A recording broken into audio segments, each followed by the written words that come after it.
Sills!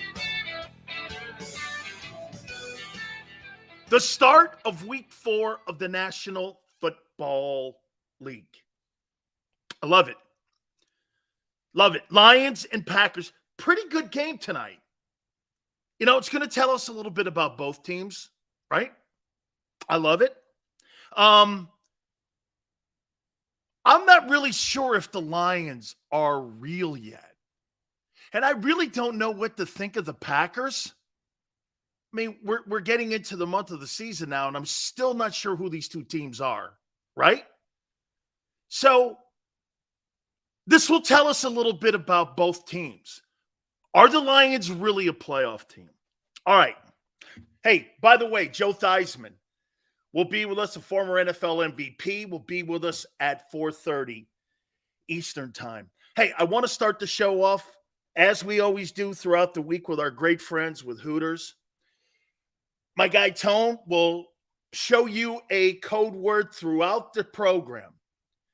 All you have to do is identify that code word. Then you email us all your information. And what we do is we put you in rotation. And on a football Monday, we will name your name if you are the winners. All we need to do is have you send it to dansilioshow@gmail.com. Simple as that, the code word, and we'll randomly pick some winners on a football Monday, like Patrick and Edgardo, and maybe you can be a winner as well to get those gift certificates from our friends at Hooters. It's been a grand slam, to say the least. All right. We have to rename this tush push thing. We do. And believe it, I turned to somebody in my family, which is my aunt. The brotherly love shove. How do you like that? The brotherly love shove. By the way, I'm going to ask Joe Theismann what he thinks of the tush push. Okay? The brotherly shove? And maybe Philadelphia. Hey, the brotherly love shove. I mean, you're sending good vibes out. Everybody knows it's brotherly. It's Philly. Tush push is better. What a weirdo. Tush push does not represent Philadelphia. Okay? Senor goes, brotherly shove is shorter. Yeah, it's like International House of Pancakes, right?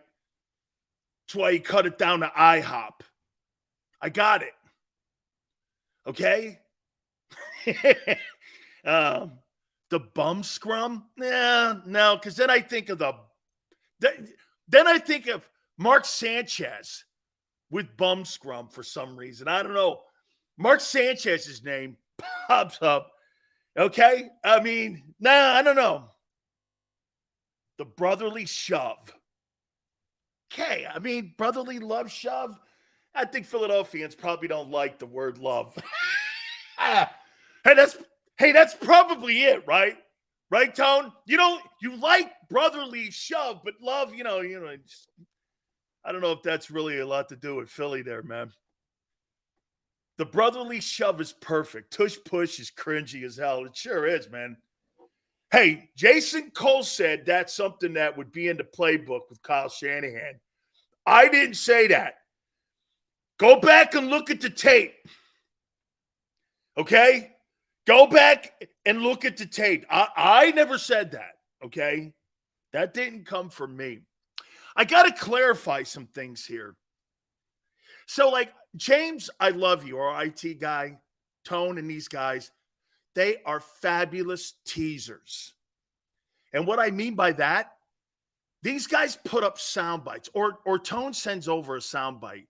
James posts them over on our Twitter page. This guy's saying Sam Howell's better than Jalen Hurts. I never at once said that. I said he's playing the same ball. Statistically, as Sam Howell. Not at any time did I say, hey, you know what? I'll take Sam Howell over Jalen Hurts. Come on, man. I never said that. I never said that. But one clip from James, this guy's a moron. He would take. I never said that. I said Jalen Hurts is playing Sam Howell ball. His numbers have played out that way so far this year. Will they continue? Probably not. Probably not. By the way, CZ, and I heard Rob today talk about kill the quarterback. I heard Rob say that, okay? As much as that Sam Howell topic burned me up, the reality is you never said Howell was better than Hurts. I never at any time. You just compared their numbers. That's it. Nothing more or less. Look at Tone coming out of his shell there a little more. As much as that burned me up, as it did many of you, Jalen's playing down here. This guy may never get better than this. You've seen Jalen up here. So no one made that reference that you've seen Jalen at the top here, right? You've never seen that guy up here. Maybe the Cowboy game last year, but that's not enough of a sample size to sit there and go, that guy's great. Okay? Now, look, I want to say this about Sims. Because if you've ever seen my rant about the University of Miami, I said something like, in the middle of the rant, I said something like, kick him in the balls, gouge his eyes out, stick him with the knife. And people got upset with that. Did you really think, or like my bounty thing that I tweeted out one time, do you really think that I believe that? Do you really think that that's how football players talk? That's all he's doing. It's not over the line. It's just how certain people talk. You see, you got to remember something when you're an athlete. And this is where the broadcaster guys don't like people like me. Because you know why? They would never talk like that. That's because they've never been in a locker room. That's what aggravates them. They've never been in a locker room where guys talk like that and don't mean it. So at the end of the day, you don't really believe that Chris Sims said kill Hurts. He meant that every guy in the locker room, and by the way, when players are in the locker room, I'm going to kill that guy. Hey, when I see Sam Howell on the field on Sunday, I'm going to kill that guy. It's not a literal statement. Unless you're mentally ill. Okay? I'm always hot and cold about Sims, but I won't jump out the window on him on his comment. He just kept it real. Everybody's not built for those type of talks. That's right, man. That's exactly right. You got the professional broadcaster who thinks that's over the line. Hey, and that's an opinion. But I never once took anything that Chris Sims said where he said, hey, you got to take him out. You got to kill that guy. Where I really thought that Chris Sims was talking about somebody murdering him. Who in their right mind thinks that? But some maniac liberal thinks that. I can't believe he's talking like that. I can't believe it. Relax. It's a figure of speech. That's all it is. Now, he's just telling you the truth. Are you under the impression that people aren't saying this every single Sunday about Hurts? We got to kill that guy. We got to get that guy off the field any means necessary. You see, I get it. You can't. Hey, and this is why, and this is what's always happened to me. Okay? This is what's always happened to me. I got to always remember, not every one of you out there can handle being talked to like a coach would talk to me or how people talk in the locker room. It's a different environment and different community. 90% of you are not built for it. You're just not. Just in our daily conversations, you're not built for it. You can't be spoken to like that, okay? And that also doesn't help. he's a giant guy. He's not really a giant guy, but I get it because of his own man. I get it, okay? I get it, right? Okay? Hey. Now his criticism towards Hurts probably is what aggravates you the most. And what he says about Jalen aggravates you more than the killing comment. Okay? How many coaches say go hunting, guys? Tons. Every coach I've ever had. Every coach I've ever had. Hey, we got to get that guy. We have got to get Montana off the field. Hit that guy any means necessary. You've got to hit him with a chair. Here, watch this. You know what guys would do? Hey, if I have to hit him with a chair on the sidelines, I'm gonna. Some of you probably are going, what? You don't really believe that, do you? Man. It's about building your anger up for a dude. NFL football and football's played with anger. Do you think you go out there and there's some sort of debate? You got to get yourself in a lather and you've got to want to murder people mentally, not figuratively. It's a hand-to-hand combat sport. Nobody goes into games going, hey, everybody, how you doing, buddy? How you doing, Trevor? I mean, now, hey, J. Rule with a pistol. We're not there. That's not going to work.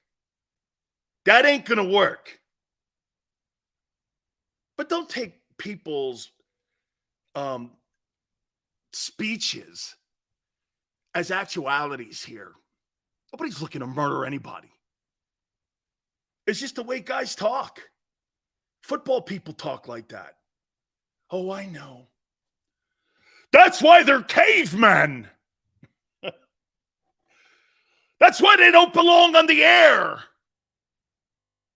I know.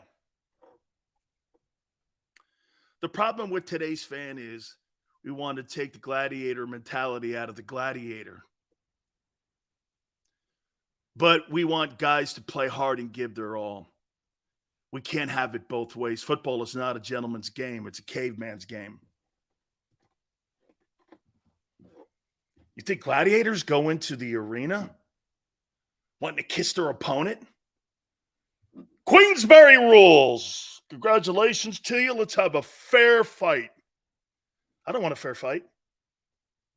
If I have to kill you, I will. He said kill you. It's a figure of speech. It's a mentality. Don't get sideways on it. I mean, seriously. See, when you say something about a guy throwing up to you, I think it was Devontae Foreman who did that, and I tweeted something. I know I shouldn't have. I'll give a hurricane $1,000 to take that guy out. You didn't really believe that, did you? But some did. And I'm like, you're kidding me. I'm sitting in my underwear. I was. When I threw that out on Twitter, I was sitting literally in my underwear watching Sunday football. My wife was next to me, and I was eating eggs and with a bagel.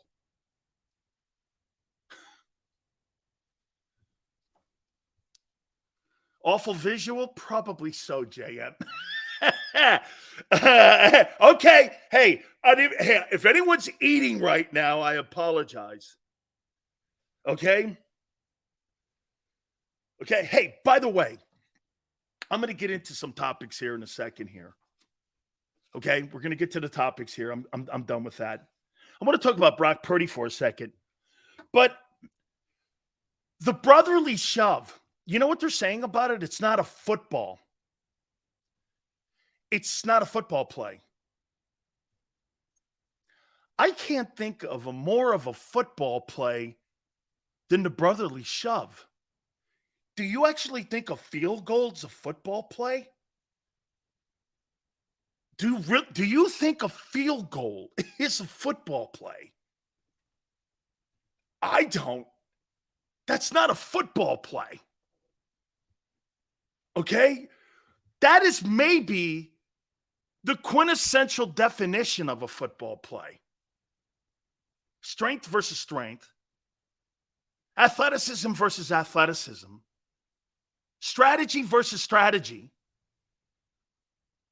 Old roots football. The foundation of the NFL and football in America is that one play. Football derived from rugby.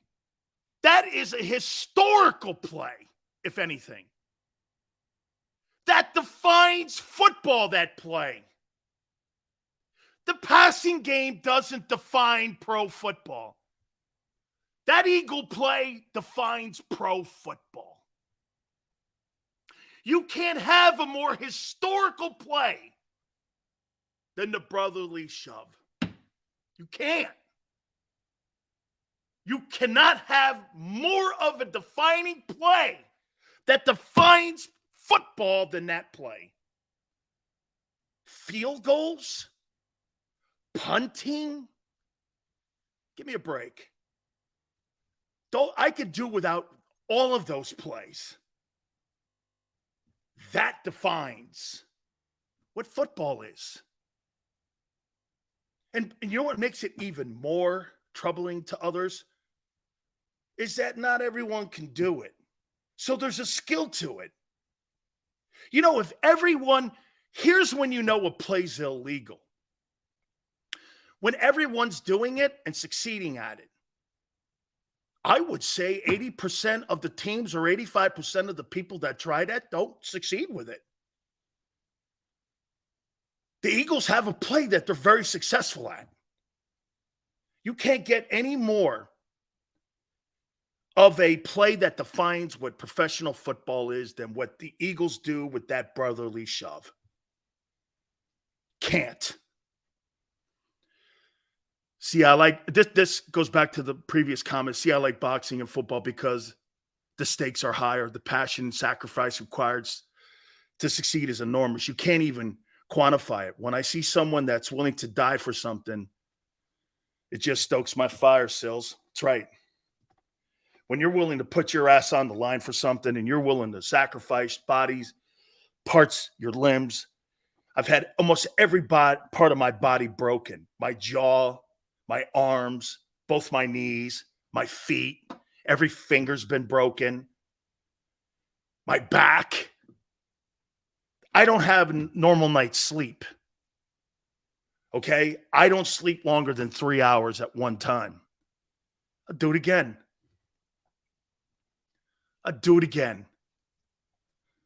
All right. You may like this or not. Here we go. You may like this or not. I don't know if it was preseason or week one, but we saw Steichen and the Colts try to replicate the Eagles' QB sneak, and they still couldn't do it. Even Anthony Richardson, who's a bigger dude than Jalen. Dude, I saw college guys trying to do that play and fail crazy at a high rate. Here we go, Trev.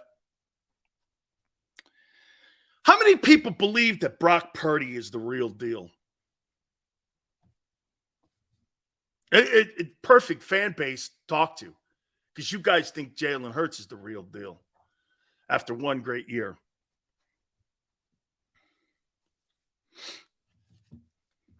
How many people think that Brock Purdy is the real deal? Joseph says, not me. Haven't seen enough significant games.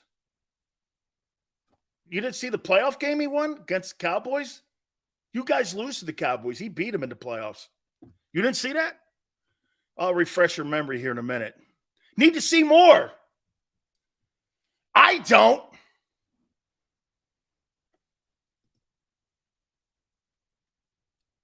I'm not even going to front or BS you, Sills. I'm starting to think he's legit. And I hate to say it. Let's take this into context. Now, you got to remember something here. When I make this comparison, eras are different. Completion percentages are different. So I know it was a different NFL. Okay? But let's make a comparison. Who's the greatest quarterback in the history of the San Francisco 49ers? Let's think. Oh, wait, I really don't have to. It's Joe Montana. 4 Super Bowls, no losses, 135 quarterback rating, destroyed quarterbacks like Marino and Elway, Esiason, Ken Anderson, couple Hall of Famers, couple borderline Hall of Famers. Montana, right? All right. Brock Purdy's first 8 regular season starts. Purdy 8-0. Montana 2-6. Completion percentage. Brock Purdy 67.9. Almost 70% of his passes. Montana 63.4. Different league. Passing yards. Wow. 1834 for Purdy. 1322 for Montana. Total touchdown to interceptions. Purdy 17, 2 picks. Montana 11 touchdowns and 6 INTs. Passer rating. Brock Purdy 113.6. Passer rating for Montana 83.1. And today, Brian Baldinger said, I'm not comparing Brock Purdy to Joe Montana, but he has a lot of the same traits that Montana has. And how he gets the ball out of his hand, his quick decision-making, and he is a lot like what Joe was. That's pretty high praise from a guy who evaluates all the players in the league on a daily basis. He's showing you the same characteristics of Joe Montana with Brock Purdy. That's pretty high praise. I take Brian's word, and I have a lot of validity to it with the fact that I know he's been right on a lot of things. You can't he's not comparing anything when it comes to results yet. He's saying he's got a better start. Now, I would say this too. You got to put everything into context here. Who was Joe throwing to his first year as a starter? Freddie Solomon, Henry Cooper. He wasn't throwing to Jerry Rice. He wasn't throwing to guys like that. Okay? I don't even know if he had Roger Craig on the team yet. So that was a very limited, talented team. They won a Super Bowl, though. That's your takeaway every day, comparing quarterbacks to Jalen. Tomorrow it'll be whatever played tonight. Whatever, Prince. I'm telling you, your guy right now has a long way to go before anybody's going to consider that guy. If you don't look at Brock Purdy and think that Brock Purdy's getting out to a great – Brock Purdy's playing better ball right now than your guy. And he's got the same kind of talent around him that you do. Christian McCaffrey was just named the Offensive Player of the Month in the NFC. I don't see anybody on that Philly team even remotely close to that. Oh, the offense is struggling. I forgot. I mean, or it's – what is it? It still has to find its pace, even though the 49ers have. Oh, okay. All right. Hey, you guys want another 3 weeks to figure it out? Hey, you've got Washington this week. You should be able to put up a ton of points against Washington. Hey, I think that's a great point. If Hurts doesn't throw for 300 yards versus Washington this week, and you guys don't put a 40 burger on them, don't you think that there's question marks again for your offense? Or no, do you need another 3 weeks? Are you going to need another 3 weeks? Just tell me. I'm open for anything. I'm open for anything. Do you need it? If it doesn't work, will there be another excuse come Monday that you need another week because the offense is just not with 7 Pro Bowlers on it? Will you need another 2 weeks to figure it out? 49ers sure like to have. You got an analyst at the NFL Network comparing the quarterback to Joe Montana. You got a player that just named the offensive player of the month in San Francisco. And they look like the best team in the league next to the Dolphins right now. Give you to the bye? So you're going to wait for your offense to fart around to the bye. Wow. I tell you what, if your offense is playing the same way by the bye, you got a problem. When's the bye? Is that 6 weeks? Is that week 6? The bye? 7? If you're still fumbling around and stumbling around like you are now, you got a problem. Do you think the bye's going to fix it?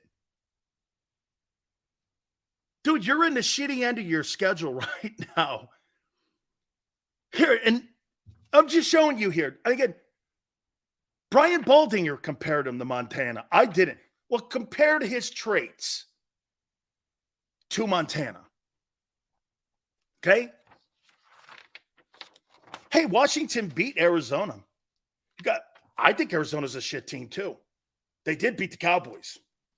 And they beat the Cowboys up, actually. Right? So like the bye, we're coming up on the bye here. Week 10. Is there such a thing as peak too soon? Tone just asked. Absolutely. How many times do you see a team in September look like the Dolphins? They get to January, they look like shit. Hey, Tone, can I get that super chat, please? Yeah, absolutely. Absolutely, teams peak. So how would Purdy look without all weapons around him? That's a criticism Jalen has to deal with. Let's be fair. Can he carry a team like Patrick Mahomes? No. I don't believe he can. No, but he's playing great with those players around him. He's playing great with those players around him. Jalen's not. So far. Be fair. Be fair. So far. Yeah. So far. Hurts has weapons. He totally does. Hey, Niner, he's got 7 Pro Bowlers. He's got 7 Pro Bowlers, 3 in the O-line itself. And get this, here's my rub and why I have an ass with all those folks that are saying that they're just not on the same page as they were a year ago, and they're blaming Brian Johnson. So you have A.J. Brown and Devontae Smith and 3 Pro Bowl players, and Dickerson is probably the 4th offensive line Pro Bowler. You got Swift, who probably will make the Pro Bowl if he continues his trend, and you're telling me you're struggling in the passing game. I don't know why. Were you not prepared? So wait a minute, let me get this right. So do you blame Sirianni for not having the team prepared? And Brian Johnson for not having the team prepared? Is that what we're doing here? Which team has a greater potential than the 49ers, who are playing their best ball now? The Eagles, who are not playing their best ball but are winning. The Eagles. The Eagles totally do. Absolutely, Prince. So do you – okay, so let me get this right. Everybody, including Tone and all of you, are saying this right now, that the team and the offense is struggling because of Brian Johnson. And the quarterback. So the coaches didn't prepare the team for the start of the season? Why? What's different? Shane Steichen has made that much of a difference. Well, then he was the head coach. You can't have it both ways. What makes a great coach? How could you call him a great coach when you're not prepared? Niners are prepared. Dolphins are totally prepared. So the coaches did not prepare the team properly. Got to blame Nick Sirianni for this. and Howie Roseman for not having this team properly prepared for the start of the season? Yes or no? What is it on why they're not good in the passing game? No preseason? Well, that's a fundamental decision by the organization and the coaching staff. So your coaches and your organization are to blame for this team getting out slowly. Is that fair? Which is it? If you don't want to blame Jalen, let's do this. I won't blame Jalen. So then we have to look at the bigger picture here. And by the way, Sue goes, but still winning. Clearly, you're winning because you're in the shit end of your schedule. You're never winning a Super Bowl playing like this. You won't win your division playing like this because you can't beat Dallas. Dallas lost to Arizona. So what? Dallas always loses to shitty teams, but beats you. I mean, that's their MO. We know, when you guys say this, hey, you know what Dallas is? I do. They drop games to Arizona and beat Philly. Yeah, I do know. Yeah, I do know. You're right. For the last 25 years, Dallas is this, right? They lose games to Arizona but beat Philly. Is that fair?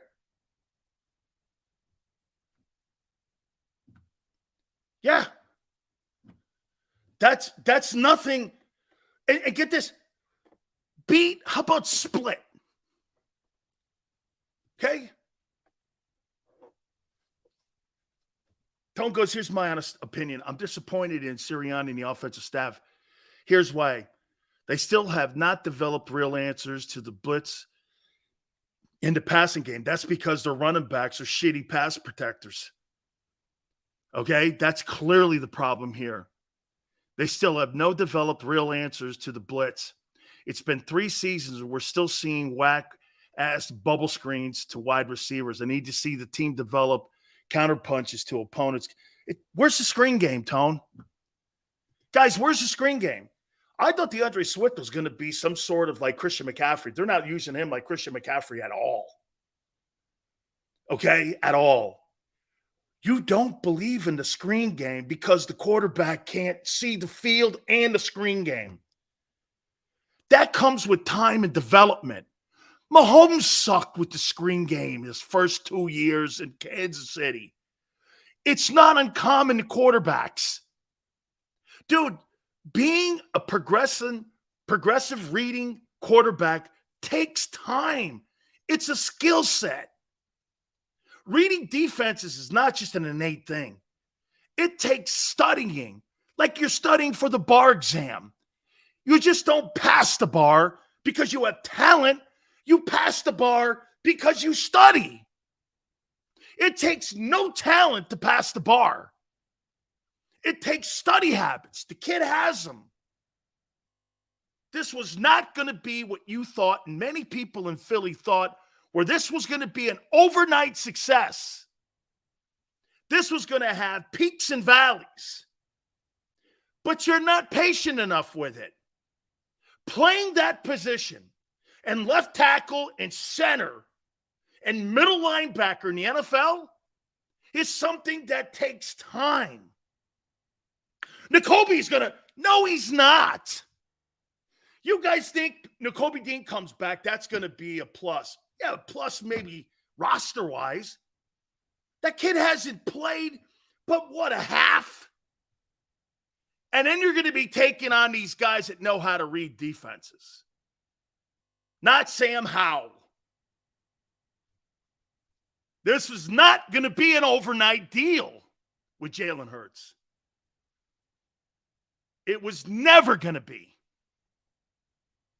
You saw 1 year of, get this, do you guys remember when the Wildcat came into the NFL and it took the league by storm? Remember when the Mouse Davis offense came into the league, right?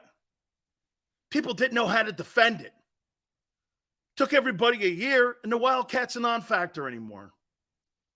That's what's happened with the Philly passing game. They've got to figure it out. or expand it. And that's what most good coordinators do. They figure it out. Everything is a counterpunch. Okay? Everything is a counterpunch. You throw something out. Defenses throw it back. You got to come back with something now. That's how you develop a passing game like Kansas City is. Okay? Hot take alert. I like Dean, but I'm not in any rush to throw him back out there with Cunningham and Murrow playing as well as they are. They're probably thinking about that. Kobe loses starting position? Probably. Or it'll be a personnel. This is where Howie gets in the way. If you take Cunningham and Murrow out where they're playing well right now, they're going to think this. Well, it's because of the two guys in front of those dudes. Kobe could do just as good a job, and plus we drafted them. Those other guys are rentals. Then you start getting personnel people making coaching decisions. That's a coaching decision, not a personnel decision. And that's the rub with Doug and Howie right there. Because Howie will want Kobe in there. Why? He drafted him. Okay? You know how he's you know how he has an affection for the people he drafts. Okay? You know how he loves the people that he drafts. Okay? So it wouldn't shock me. Howie is in the room there when they're making personnel decisions on who's going to play. That Howie goes, well, you know, the two guys in front are playing great ball. He's not really all that wrong. But for a guy all of a sudden who's missed 4 weeks to go back in there and take two guys out that are playing well, you could upset the entire chemistry of what you're developing with Sean Desai. And it makes it harder for Sean Desai. I agree with you when it comes to Jalen not seeing the field right now, but that can be fixed. This is not a wildcat. He's not I'm not saying he's a wildcat guy. Okay? I am not saying he's a wildcat guy. That is not at all what I'm saying. Okay? I'm talking about the fundamentals. Hey, Tone, can you make sure you send that again to him? We'll send it back again to Joe Theismann for 4:30, please. Hang on here, guys.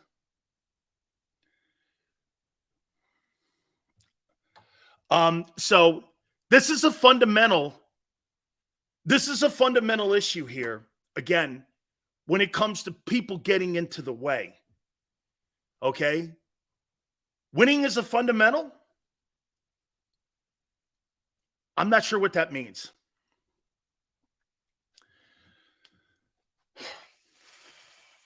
Okay. Sorry, guys. I apologize for this here. Yeah. It's all good.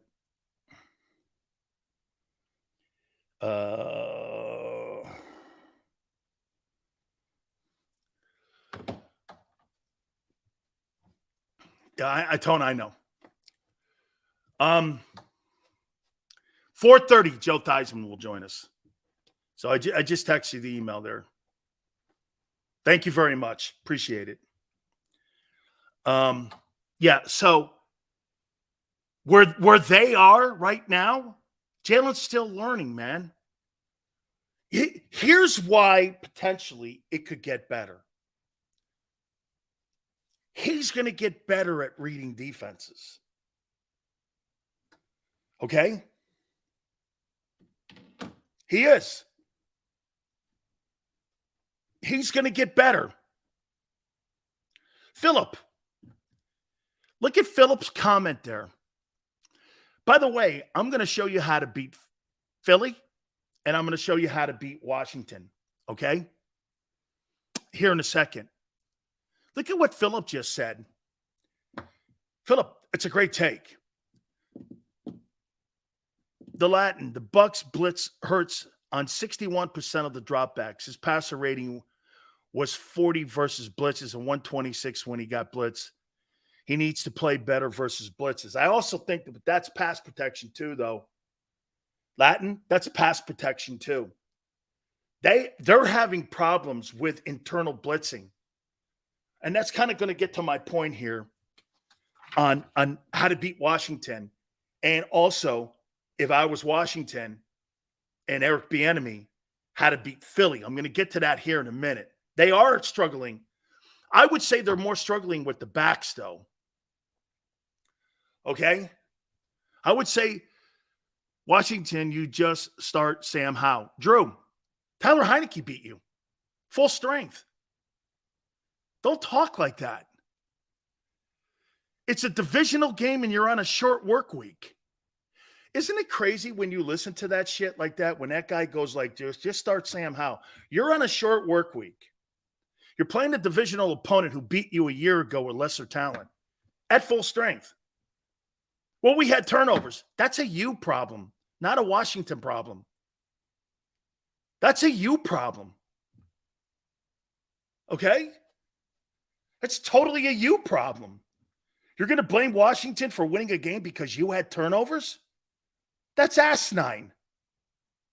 That is absolutely asinine. Well, we had turnovers. Of course you did. It's the only way to beat Philly if you're Washington.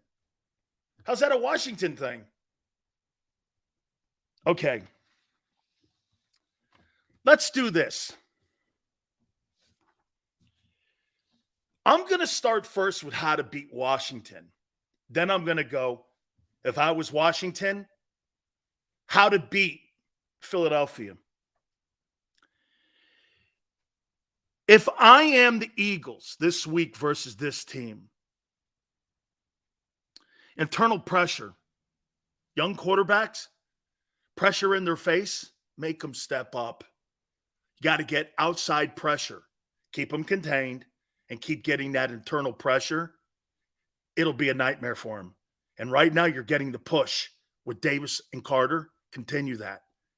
Maybe even bring a blitzer coming up the middle there. See if they can handle it. He's struggling right now with 19 sacks, and so is that O-line. So what's that mean? Don't let him sit back there. And Monty Kiffin told me this a long time ago, especially when you have a young quarterback. Do you know who Monty Kiffin is? Monty Kiffin is the guy who was the defensive coordinator of the Tampa Bay Buccaneers defense back in the day. And you know what he always tells you? When you got a quarterback like a Sam Howell kind of guy, get him off his point. Every quarterback like a Kurt Warner or a Dan Marino, they have a spot that they want to get to. Get him off him. Move him around. Move him to his uncomfortable side, left side. To me, Howell doesn't like to go to his left. Move him over there. Slide him over there a little bit. Bring pressure from the strong side. Make him have to go left. He doesn't look like he handles that very well. And he's not handling internal pressure very well.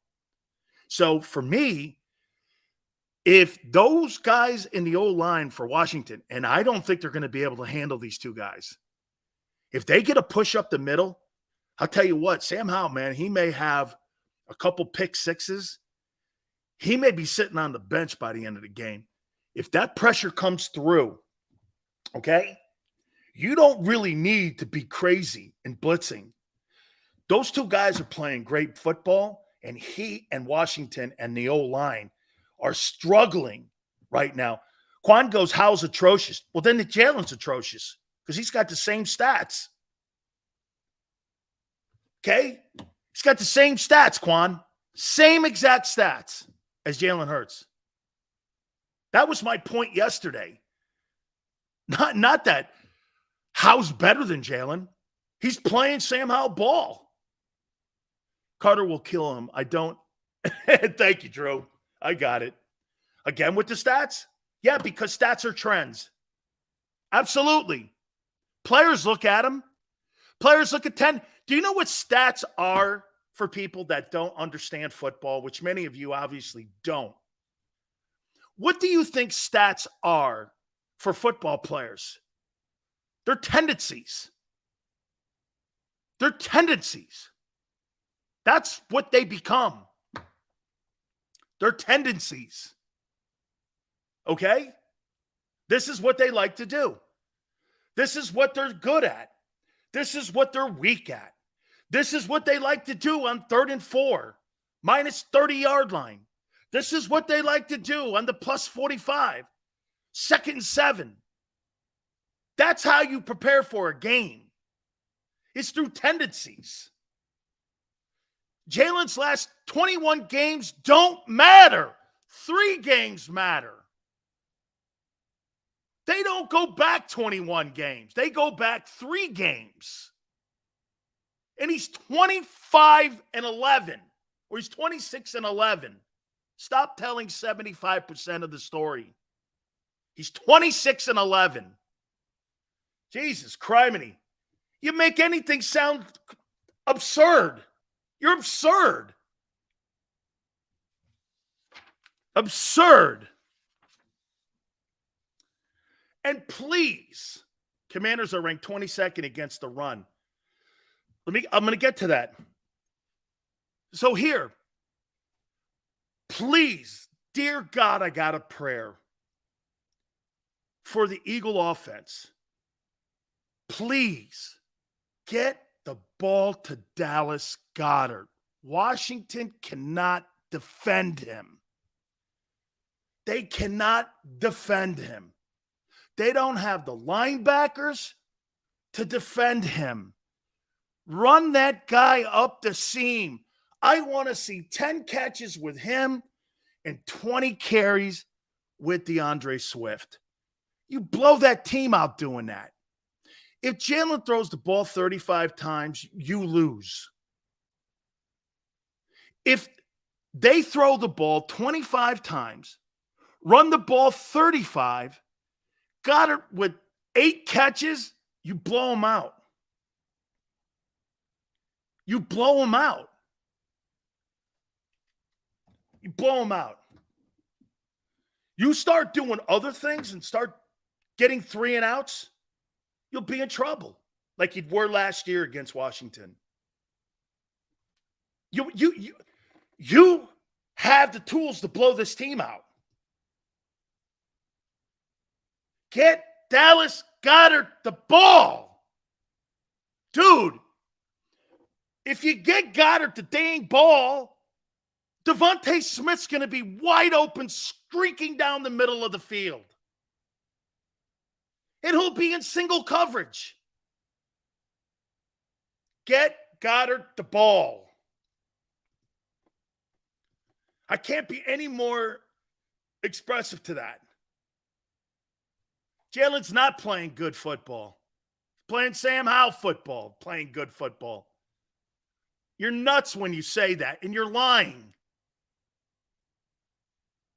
But you have, hey, by the way, you have the tools to blow this team out. Will you do the right fundamental things to blow this team out? Okay? Josh Allen and the Bills dominated because you know what they did? They fundamentally knew exactly what to do. And they told Josh Allen, you don't have to throw for 375 yards to put yourself in a position to have 3 interceptions. They dominated him and blew him out. You're right. I just told you that. Jalen doesn't have to throw for 275 yards in this game.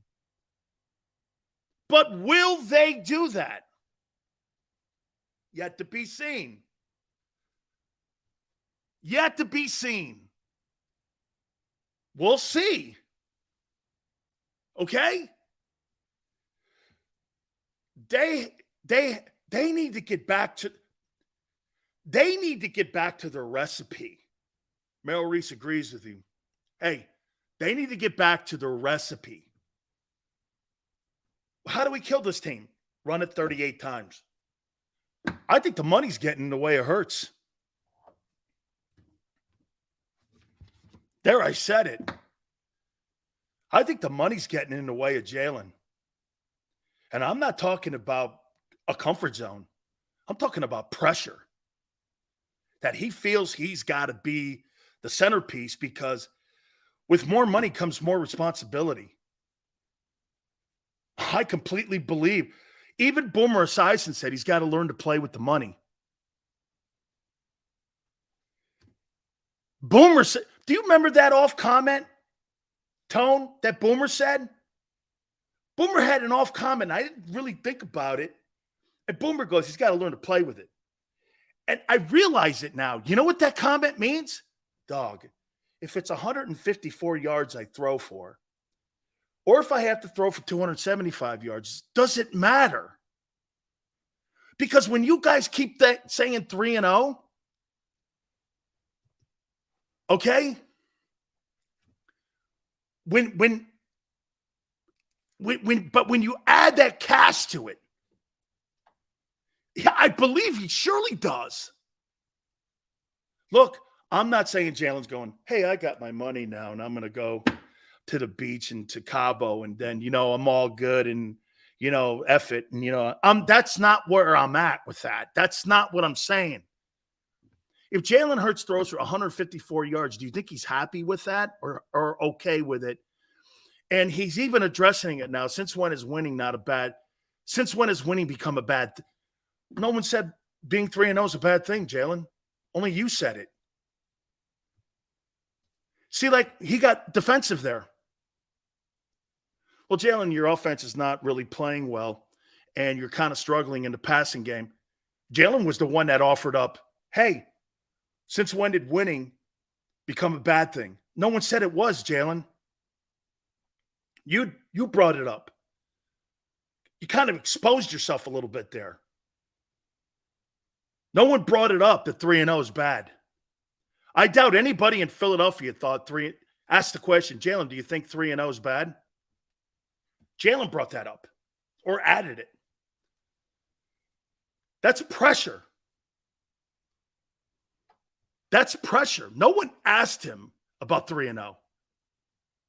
People were asking him about the stuttering and puttering offense. And then he added in, since when is winning a bad thing? No one said winning is a bad thing. No one. Who said that? You did.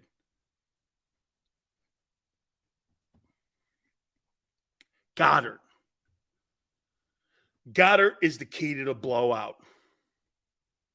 He's the key to the blowout. You start doing other shit, and you start getting 3 and outs, you keep Washington in the game. They got the coaching staff on that side of the ball to keep you in it. Okay? They got the coaching staff. And so far, you haven't really handled good coaching. You haven't. You've been out-coached in 2 of the 3 games. Okay? I mean, completely out-coached in 2 of the 3 games. So if I were you, this is probably one of the better coaching staffs, too, that you'll face all year. Now, how to beat the Eagles.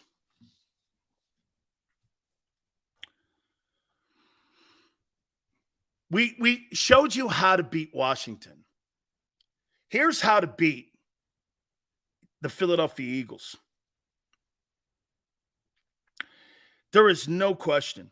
The number one priority in that Washington Commanders defensive meetings and position meetings is the emphasis on stopping the run.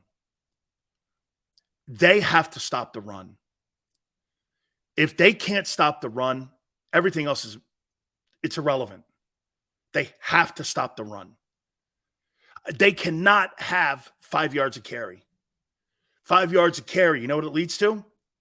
It leads to being owned in time of possession, field position, and just the whole clock management. And it limits you in plays offensively.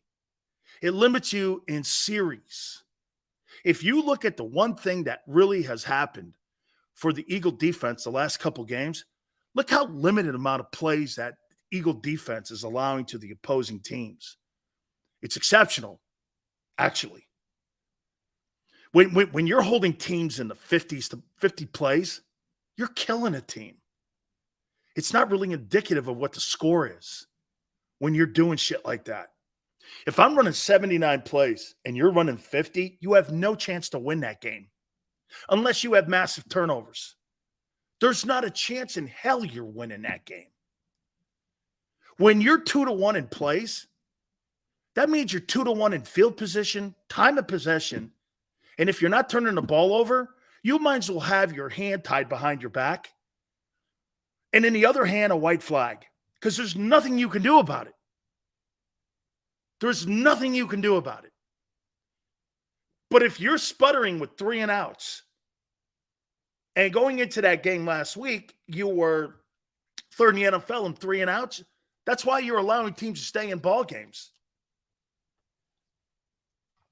So, again, Washington has to stop the run.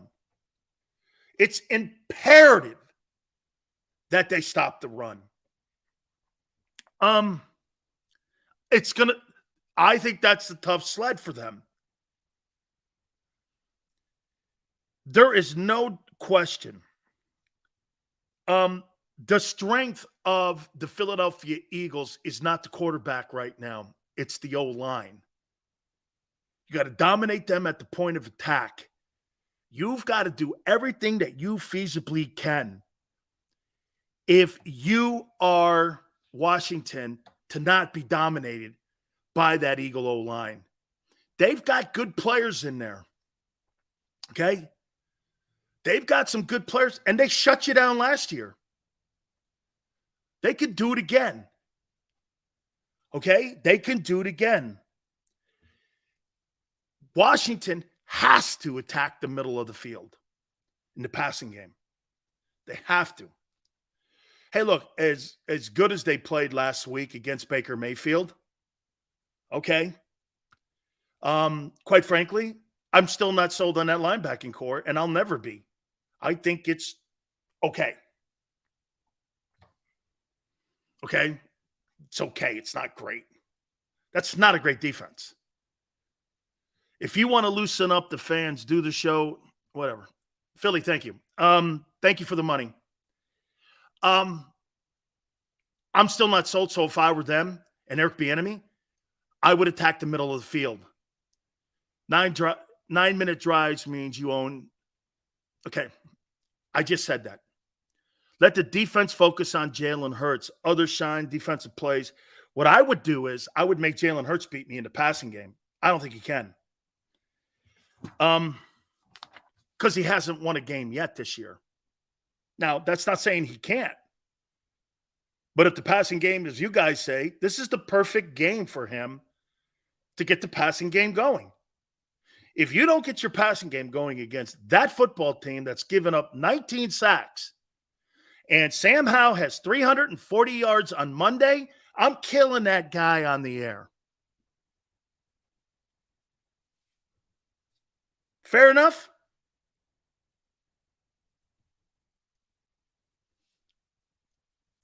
If Sam Howell outplays Jalen Hurts on Sunday, do we have an agreement? And if Jalen outplays Sam Howell, that means we're looking at maybe potentially turning the corner. Do we have a deal? Do we have a deal? Or is it going to be another shitty excuse on why the guy's not playing well right now? Until the day comes that Jalen play cost us the few games, your vitriol towards him is irrelevant, Sells. No one cares about your stats. I don't care about your whatever you just did. Great. We'll agree to disagree. Thanks for your input. Okay? So let me ask you this. So Washington split with you last year. Man, that's a typical day for you. I'm not sure what that means. English. Try it. Sam Howell is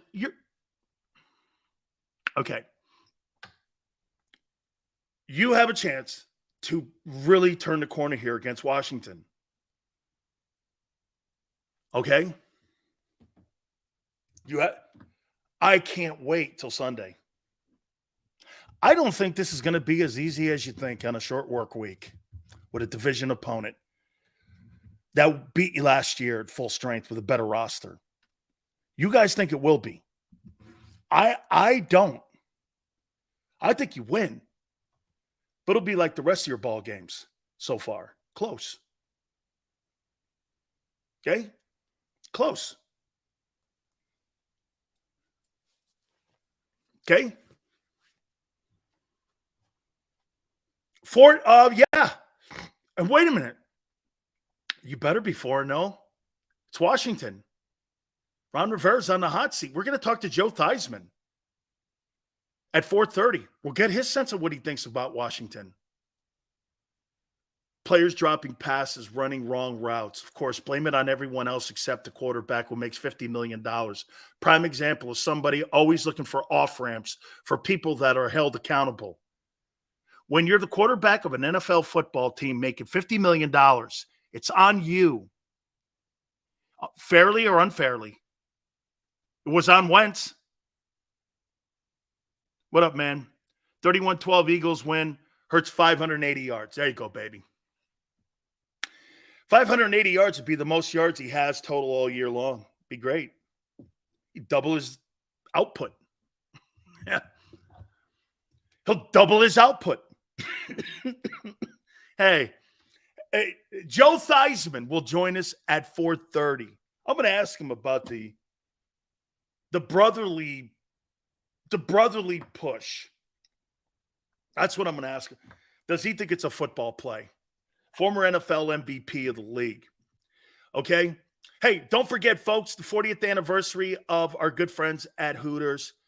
7 locations in the Northeast area. We so love the fact that the official home of the National Football Show is indeed Hooters, King of Prussia. 7 locations. Go to northeasthooters.com to find one of those 7 locations. If you can't get into any one of the stores, Hooter Girls will take the food out to you, man, by ordering hooterstogo.com. The iconic Hooter Girls. By the way, go into one of the places and you can experience the 40-year traditions like Tuesdays, buy 10 wings, get 10 boneless free. Wing Wednesdays, 1983, all you can eat. Kids eat for free on Saturdays. All the great happy hour specials. $6, 6 items. Simple as that. Go to northeasthooters.com. That's northeasthooters.com to find one of those 7 locations. Hour number 2 coming up. Keep it here on the National Football Show.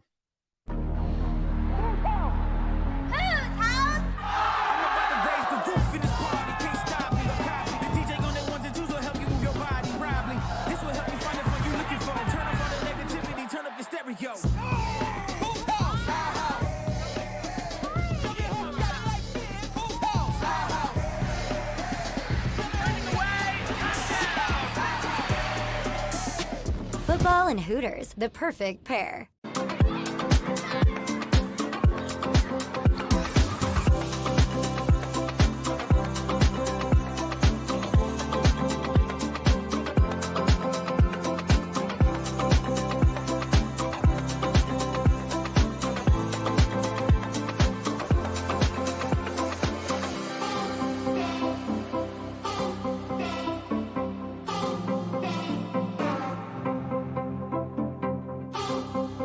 If you own a company and you're not producing a podcast, you're missing out. The public consumes messaging when they're ready. Join the professional podcast network of companies and let JAKIB Media Partners put you in the podcast arena. Come to our professional studio or we'll come to your place of business and professionally produce your company podcast. Call JAKIB Media right now at 267-261-3428. 267-261-3428.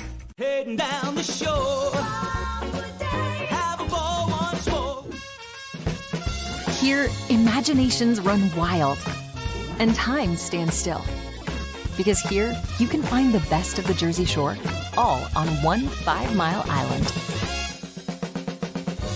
So leave the old you behind and get lost in the woods. Wild, wild, wildwood days. Score and save in southeastern PA and Delaware with Colony Pools this football season, and let the experts close your pool with a custom Merlin safety cover in green for the birds. And if you join our Winter Watch team, we'll give you another 20% off, and Colony Pools will handle it all. Keep your tiles on your pool, not in your pool.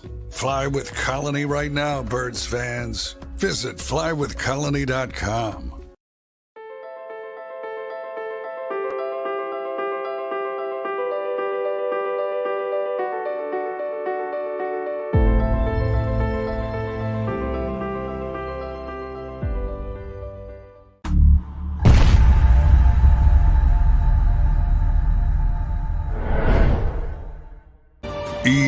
Eagles.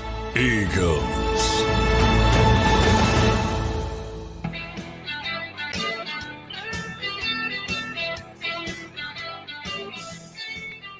Eagles playing the best ball, my top 10 players after 3 weeks. I'll tell you, and I'll rank them.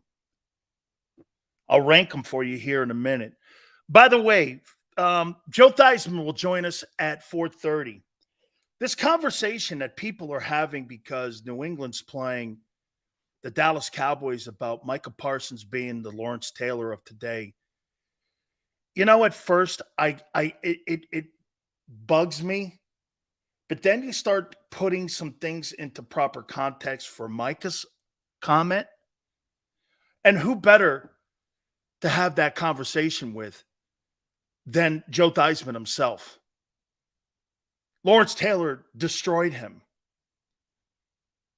I'm going to ask Joe Theismann what he thinks of Micah Parsons' comparison to Lawrence Taylor. What do you think he'll say? But do me a favor. That's right. That's right, 5-star. LT, you couldn't run at him. That's one thing you couldn't do to Lawrence. Hey, Tone, do me a favor. What was the average size of a offensive lineman? It just came, this was like an epiphany. It came to me. What was the offensive size for an offensive tackle in the NFL in 1986, the year Taylor won the MVP? And what's the average size of a player today that's an offensive tackle in the NFL?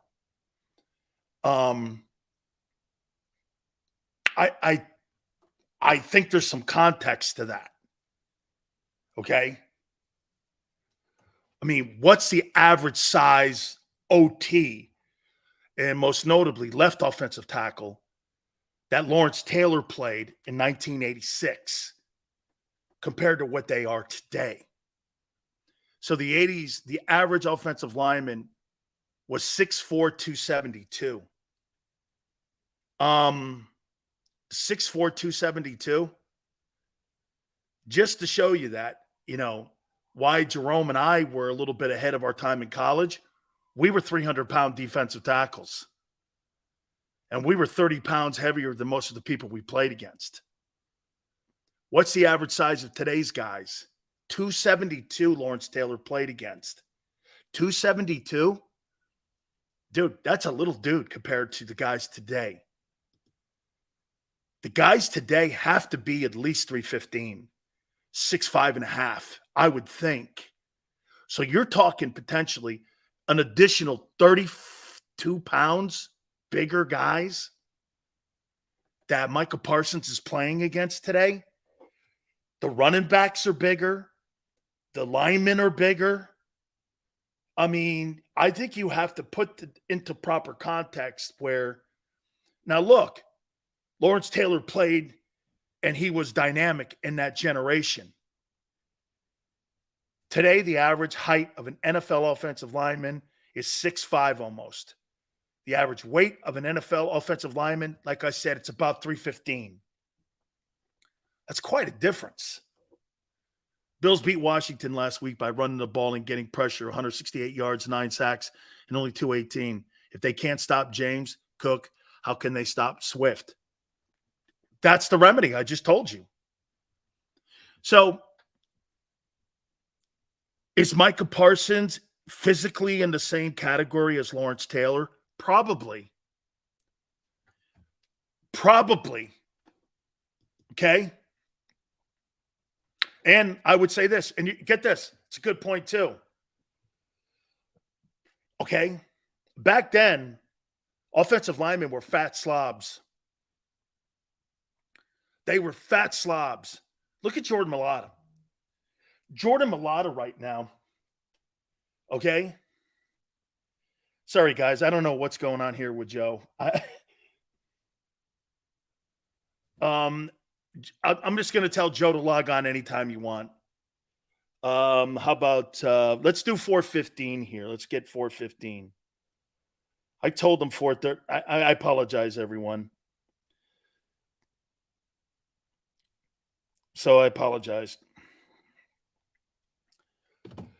I'm going to ask Joe. Okay? I'm going to ask him what he thinks about the comparisons. And again, he's going to give us a little bit of input here on what Washington. Okay, he's coming on at 4:15. He'll be on here in about 5 minutes. Do you see here's the problem that I have with Parsons, though. He doesn't play the run. Now, it's a different NFL. It's a different NFL today. Lawrence Taylor played the run, ran people down from behind, was exceptional in the pass game, could cover tight ends and running backs. Am I wrong, guys? He is playing against more athletic and bigger people. Michael Parsons. Okay, he is. So, Reggie was playing against those kind of guys too, defensive linemen that were smaller, 265. Defensive linemen were like 265 back then. They weren't big dudes. Jerome was a big dude. Jalen Carter or Michael Parsons, Sills. I'm taking Jalen Carter. I think there's more upside with Jalen Carter. Yeah, you heard me say that. And you could put this down and you can quote me on this. If I had to start my defense with a football player in today's NFL that is a kid that's under 25 years of age, I'm going to start it with Jalen Carter over Michael. Here, let me rephrase that. If I'm going to start between Micah Parsons or Jalen Carter, my defense, I'm taking Jalen Carter all night long. I think he's more of a destructive force in the run game and in the pass game. I think he's a better football player. Or, wait a minute. I think he has a higher upside. I think he has a higher upside. I take Carter all day, man. If you guys go back to April's draft when I told you if they get this kid and when he fell, can you imagine this? You're the Chicago Bears and you had that kid in your hands. And you made the trade with the Eagles and you decided not to take him. Why? Because you had fear of what? You're in a position right now where your quarterback decision was you know what you could have covered up at least? You could have covered up the Justin Fields disaster by getting Carter in there. But you went in the wrong direction. How in the world do you pass? Remember what we said? Dude, there's a couple guys in the sandbox. Personally, I'm not wrong. Bijan Robinson, am I right? Right, Tone? The two best rookies so far, three best, have been Christian Gonzalez, Jalen Carter, and Bijan Robinson. Okay? Those three guys we identified. They were like part of our sandbox guys. And Gonzalez fell to the Patriots. I mean, he's playing tremendous football right now, that kid. You saw him up close and personal when the Eagles played him. Okay? They didn't want Carter for off-the-field issues. When I hear organizations saying that dumb shit about not wanting field or a Carter for off the fields, what are you, a daycare center? Do your homework. Find out what's facts and not facts. Don't we get it in today's society? Not everything is what is being said and reported. People will come out with narratives. Agents will lie. How many agents do you think lied about Jalen Carter on draft day? 90? 90% of them? Oh, he's a bad character guy. We heard it. Organizations don't like it. When organizations probably never said it. Everyone's jockeying to get their guy drafted in the right position. How many people do you think the Eagles did their homework and rolled the dice? Screw it. I'm not missing out like Minnesota did on Warren Sapp. Okay? I thought it was a tremendous move. I would say this to you. That kid could go down being a better ball player than Jerome. I told you right on draft day, that kid had every single intangible that Jerome Brown had. Bigger. He has been a spectacular player for the Eagles so far, Jalen Carter. I told you on draft day that guy was going to be Jerome Brown. And he's bigger. He's athletic. And he's actually motivated, in my opinion, Jordan Davis to pick his game up. Those two guys are going to give Washington everything they can handle when it comes to the run game. Because that old line is struggling running the ball a little bit. And you're going to be going up against the best and number one run defense in the National Football League. I could not wait to get my friend on here, the former NFL most valuable player. We've had a couple MVPs on the last couple weeks. Okay, we had Boomer last week. Now we get another MVP on. We get our friend Joe Theismann as he joins us now. Hey, Joe, how you doing, my friend? Hello, Dan. How are you, buddy? How's it going, man? Good. Thank you very much. Got a little house project going on here. We're redoing a pool. So my general contractor wife is in charge. So I get to spend a little time with you. Fantastic here. All right, Joe, I got to ask you right out of the gate here. The tush push. Do you like to play? Do you think it's good for the game? Give me your sense on what you think what Philly does with that quarterback sneak. I think it's wonderfully creative, and I think the NFL will rule it out in a year from now. I doubt very seriously if anything will be done this year, but I think it's something that they have to look at. And hey, kudos to the Eagles to come up with this concept and idea. They may require a certain amount of people closer to the line of scrimmage, or, they might take away the fact that you can't push anybody into the end zone. That would be the most logical way to do it. You can't pull or push someone across the goal line. That would be the only real way that they could probably get around it.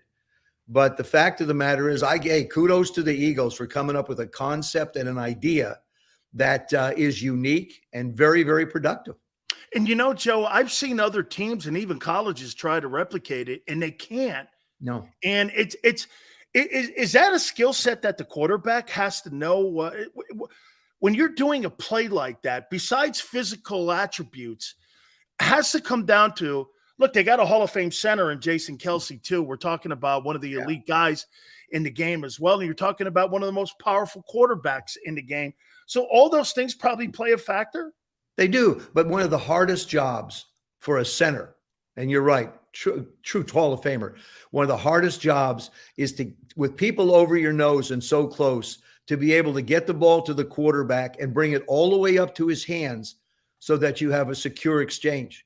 And they managed to do it very well. And Jalen, let's face it, Jalen is strong, but he ain't that strong, Dan. Okay. He's not going to move two 340 pounders out of the way.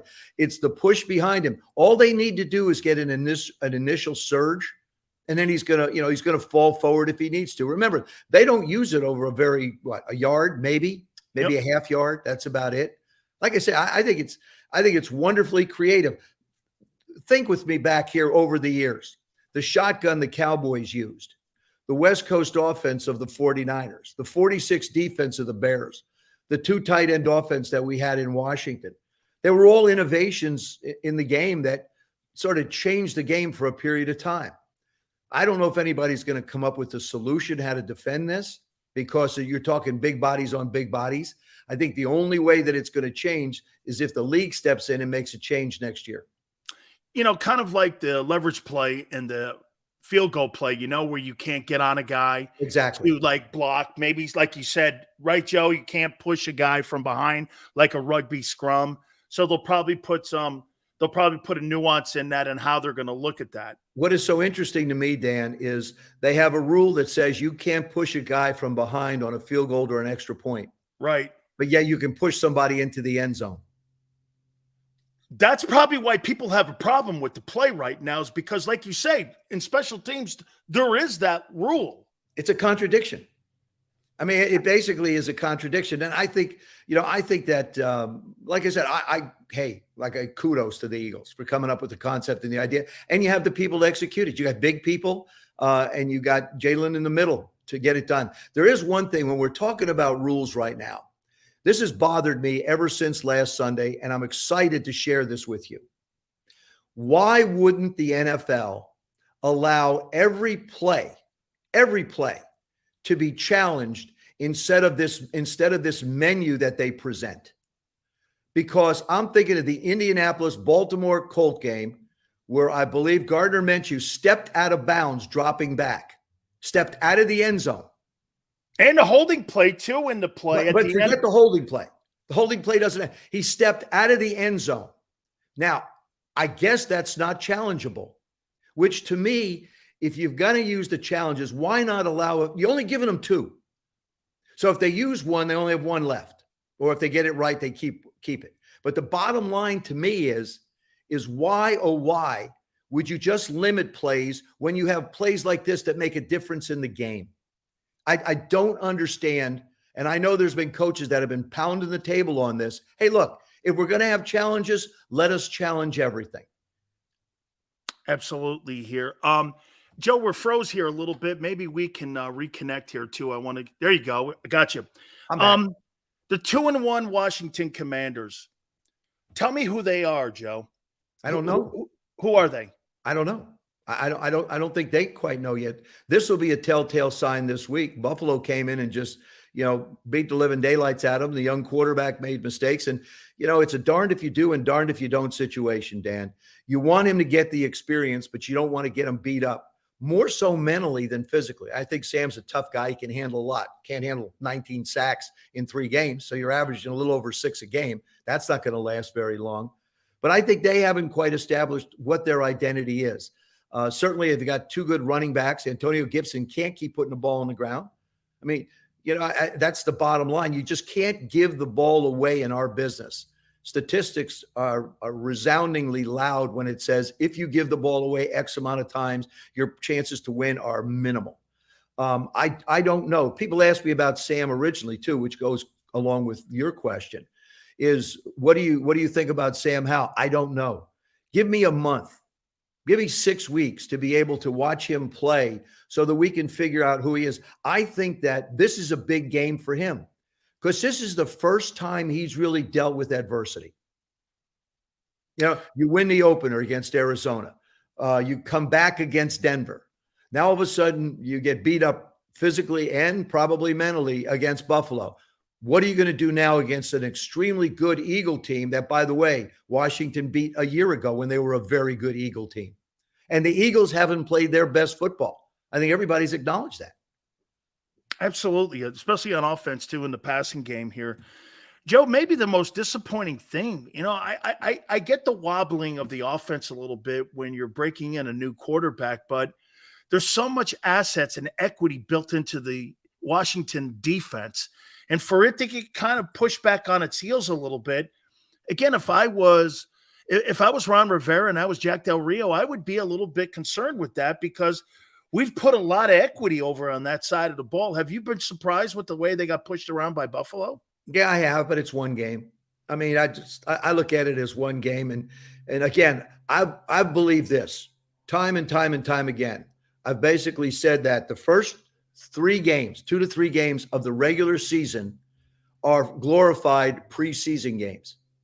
And nobody really knows. Look at the amount of fumbles. Look at the amount of drops we see in these 2-3 games. They don't occur as the season goes on. So when you start to look at the offensive line, they need to gel.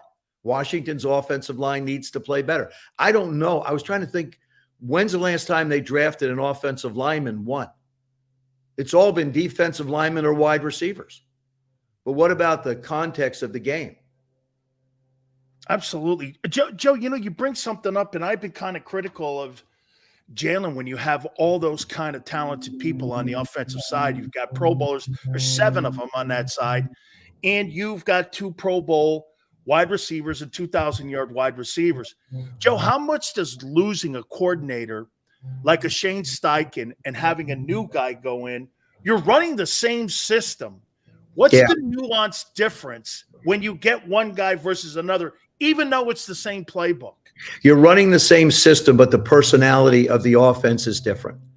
Every offensive coordinator has a different personality, a different play that's called at a particular time.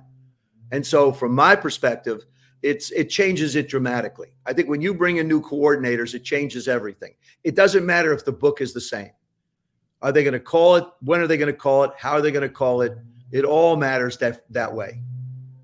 So for you, if you can't tell behind me, you hear this humming going on.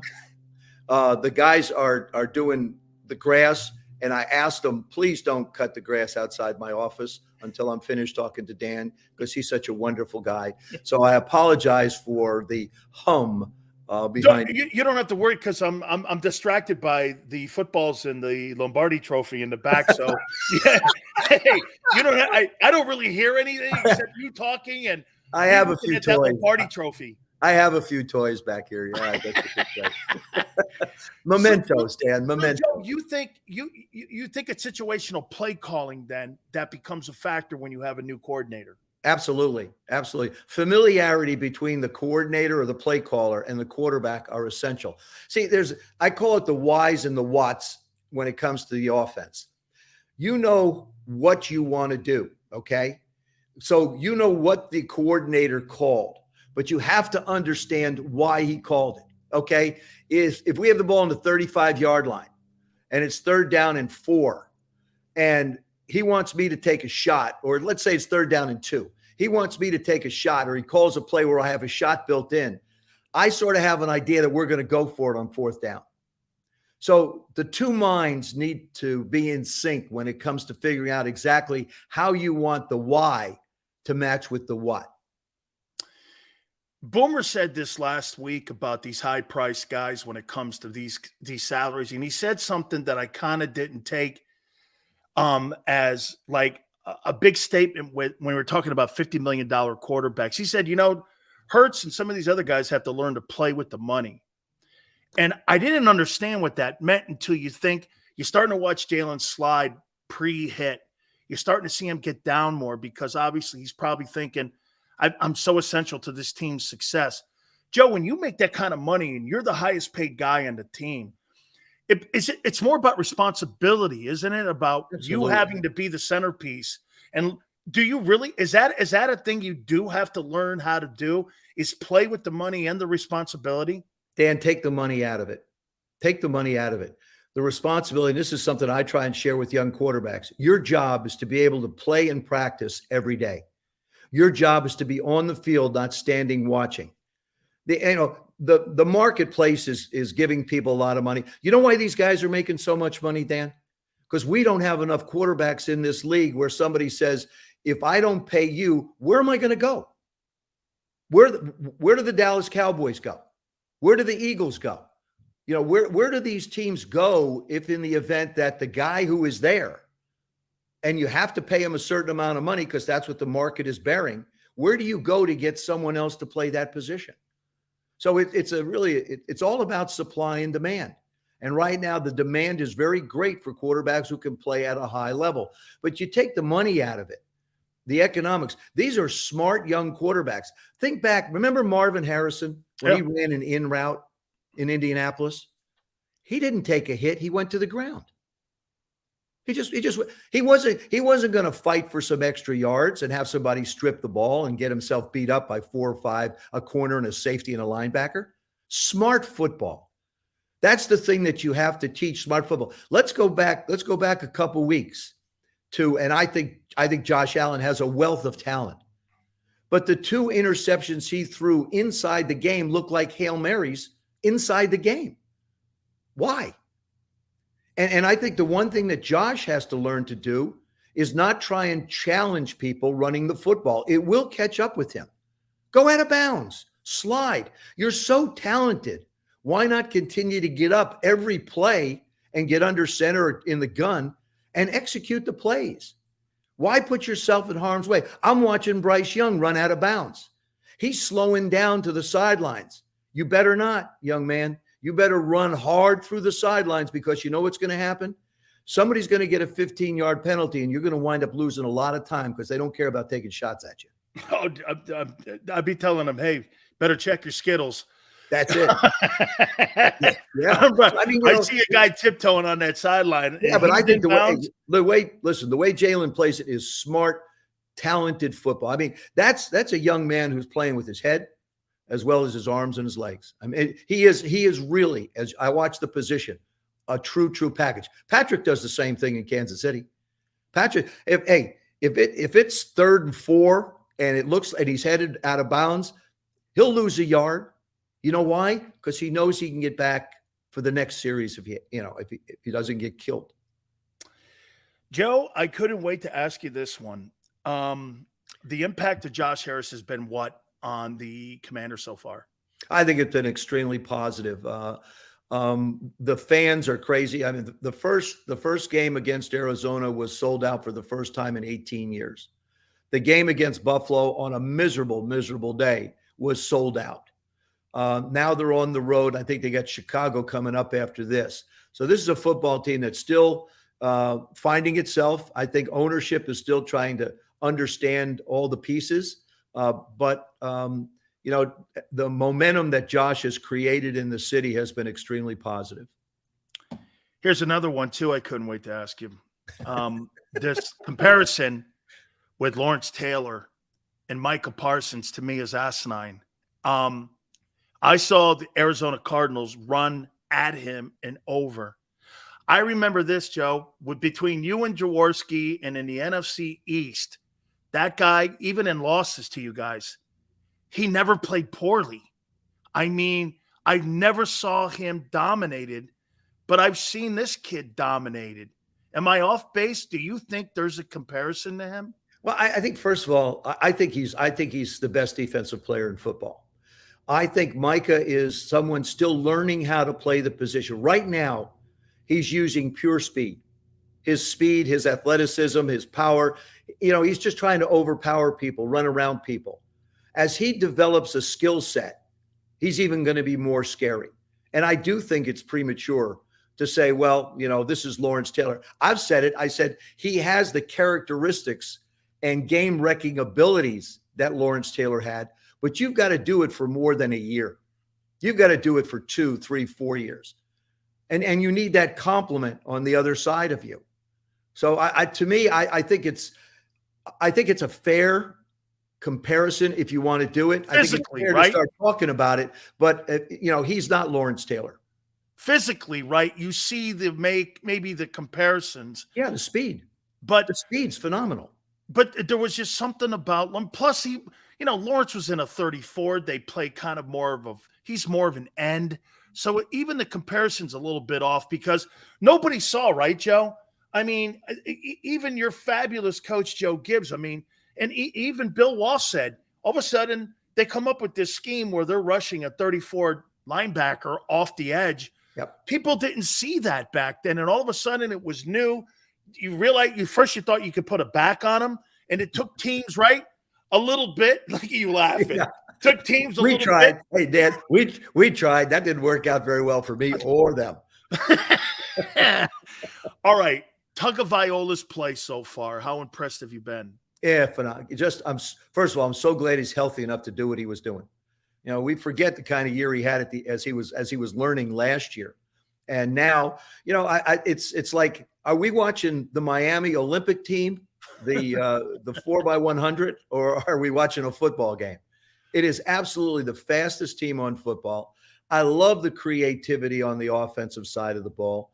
And the thing that Tua does that a lot of young guys don't learn to do early enough in this game is he has the ability to anticipate where he wants to go with the football.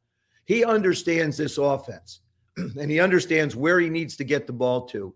And as you watch a game from the end zone, which if you're just sitting and watching TV and they'll have an end zone shot, watch how he throws people into open holes and lets them run through. And if he gets these guys, Waddle's coming back, Tariq's just phenomenal. But and everybody on that football team, they're like sub 4.1s. You just get them the ball and give them a little space, and you're not going to catch them. They're an extremely dangerous football team. I think the thing that's going to be interesting is people will be talking. Obviously, they think Kansas City has a chance to go again to the Super Bowl. I think the Miami Dolphins are positioned right now, if everybody stays healthy, to be able to really, really change what happens in the AFC. And remember this, if something does happen to Tua, Mike White is there, who we saw just a little bit against Denver. But Mike White is a guy who did a heck of a job with the Jets before he wound up down in Miami. So I just think I'm excited for this football game this weekend. I want to see Miami in Buffalo against the Bills because the Bills have a really, really good defensive football team. And we know how much they put up the points. And that's the other thing. We look at the offense of the Miami Dolphins and their defense gets overshadowed by it, but you can't sleep on them. Absolutely. Joe, has Mahomes made the same impact in the NFL that Marino did when Marino burst onto the scene? You know, back in the day when he first got in, you guys were throwing the ball probably more because of Gibbs, 25 to 30 times. Now they're throwing the ball 55 to 65 to 70 times.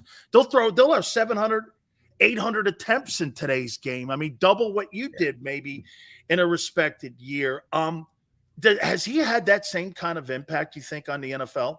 He has had nowhere near the impact that Taylor Swift has had. To be honest with you, Dan. That's a fact, man. Now you want to talk about an impact on the NFL? Wow. I just think it's wonderful. I just think it's terrific. I'm glad she's enjoying the game. I'm glad she's, we get a chance to see that other side of Taylor Swift, who's just magnificent by herself. But now all of a sudden she's entered into another realm. But I do think Patrick is in a position where Andy loves to throw the football. We've known that. Andy loves to put the ball in the air. Did it in Philly. Did it everywhere he's been, in Kansas City. And he has the perfect trigger to be able to get it done. Patrick is smart with the football and creative. He's a video game. If you were going to devise a video game and a quarterback in a video game, Patrick Mahomes would be the person you'd model after. But I think he has changed the game a little bit. But we've got young guys in this game that are creative, are good. I think Jalen does it another way, runs the ball, doesn't really get plays called as much as Patrick does in the design that they have in Kansas City. But if the Chiefs are playing, people want to watch because of Patrick. Well, they used to. They love to watch Patrick. Now they just want to see who's in the box. I'll tell you what, man, Travis Kelce, boy, his jersey went up 400%, TV ratings. Right. I think it's great. What a last two questions here for you. Joe, you're going to have a lot in common with my friends in Philadelphia. We're based in Philly when I talk about the Cowboys. And I said the difference between the Cowboys and the Eagles was exactly what happened on Sunday. You said it too. Philly's not playing their best ball, but they're 3-0. Dallas will beat Philly and then lose to Arizona. That's just, it's just like they lose the moment. You know what I mean? Joe, you know this. It's not about being focused for 60 minutes. It's about being focused for 6 months. I mean, it just seems they don't stay on the rails. There's some basic fundamentals that I don't think the Cowboys adhere to very well. Is they make critical mistakes at inopportune times. I've said this before. It appears to me that they're one of the, if not the most talented team in football. Of course, Miami, I think, might be rivaling them now, but yet they're undisciplined. The interception, the interceptions in the end zones, missing people that are open. All of a sudden people start running it down your throat. I'll never forget when we used to play the 46 defense of the Chicago Bears. That was the most incredible, talented front seven I've ever been up against in my life. They were big, strong, fast. The linebackers were incredible. But the way to beat them was to run at them. You're not going to run away from them, Dan. Heavens no, you're not going to run away from them. But you have to run at them. That's what Arizona basically did to the Dallas Cowboys. Again, to me, these are bounce back games. Sam Howell, how's he going to bounce back against Philadelphia? In Dallas, how are the Cowboys going to bounce back in this game? Minnesota, how are they going to bounce back in this game? So, basically, I've dubbed this bounce back week. A lot of teams out there have to prove that you think that this loss here to Arizona could cost them 2? Oh, yeah. Yeah. It's conference the game. New England game. Yep. Don't ever underestimate Bill Belichick. Don't ever underestimate the New England Patriots. They've been in every game. It's been one play here and one play there that's made a difference in the outcome of those games. Joe, at the end of the year, if you're Jerry Jones, the contract has not been even talked about yet with Prescott. Would you move on from him after seeing him after 8 years? I want to see what the remainder of this year looks like. I'm not in any hurry. I can always franchise them if I'm not real sure what I want to do. Like I said, Dan, where do you go? I agreed. Where do you go? I mean, it's in Dak's hands. The opportunity is there. Last year, he led the league in interceptions. And missed 4 or 5 games? 4 games? Mm-hmm. Yep. I mean, you have to be able to elevate your team by your play. And sometimes it isn't even physical. It's just, what decision are you going to make with the ball in your hand to give your team a chance to win? And I think, I still think that Jerry wants to see exactly what this football team's going to be like. There's 14 games left. There's a lot of football left.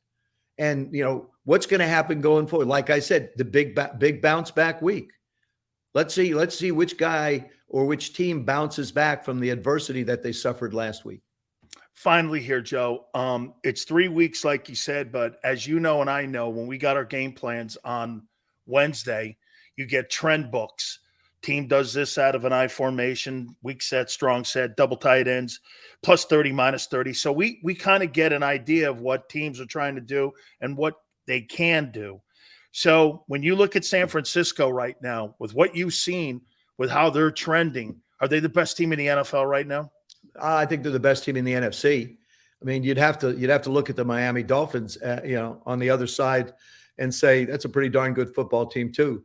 But I think I've always felt Kyle Shanahan is one of the best play callers in football. He's done it time and time again. Defensively, they're always making plays. They're fast. They're aggressive. They're quick.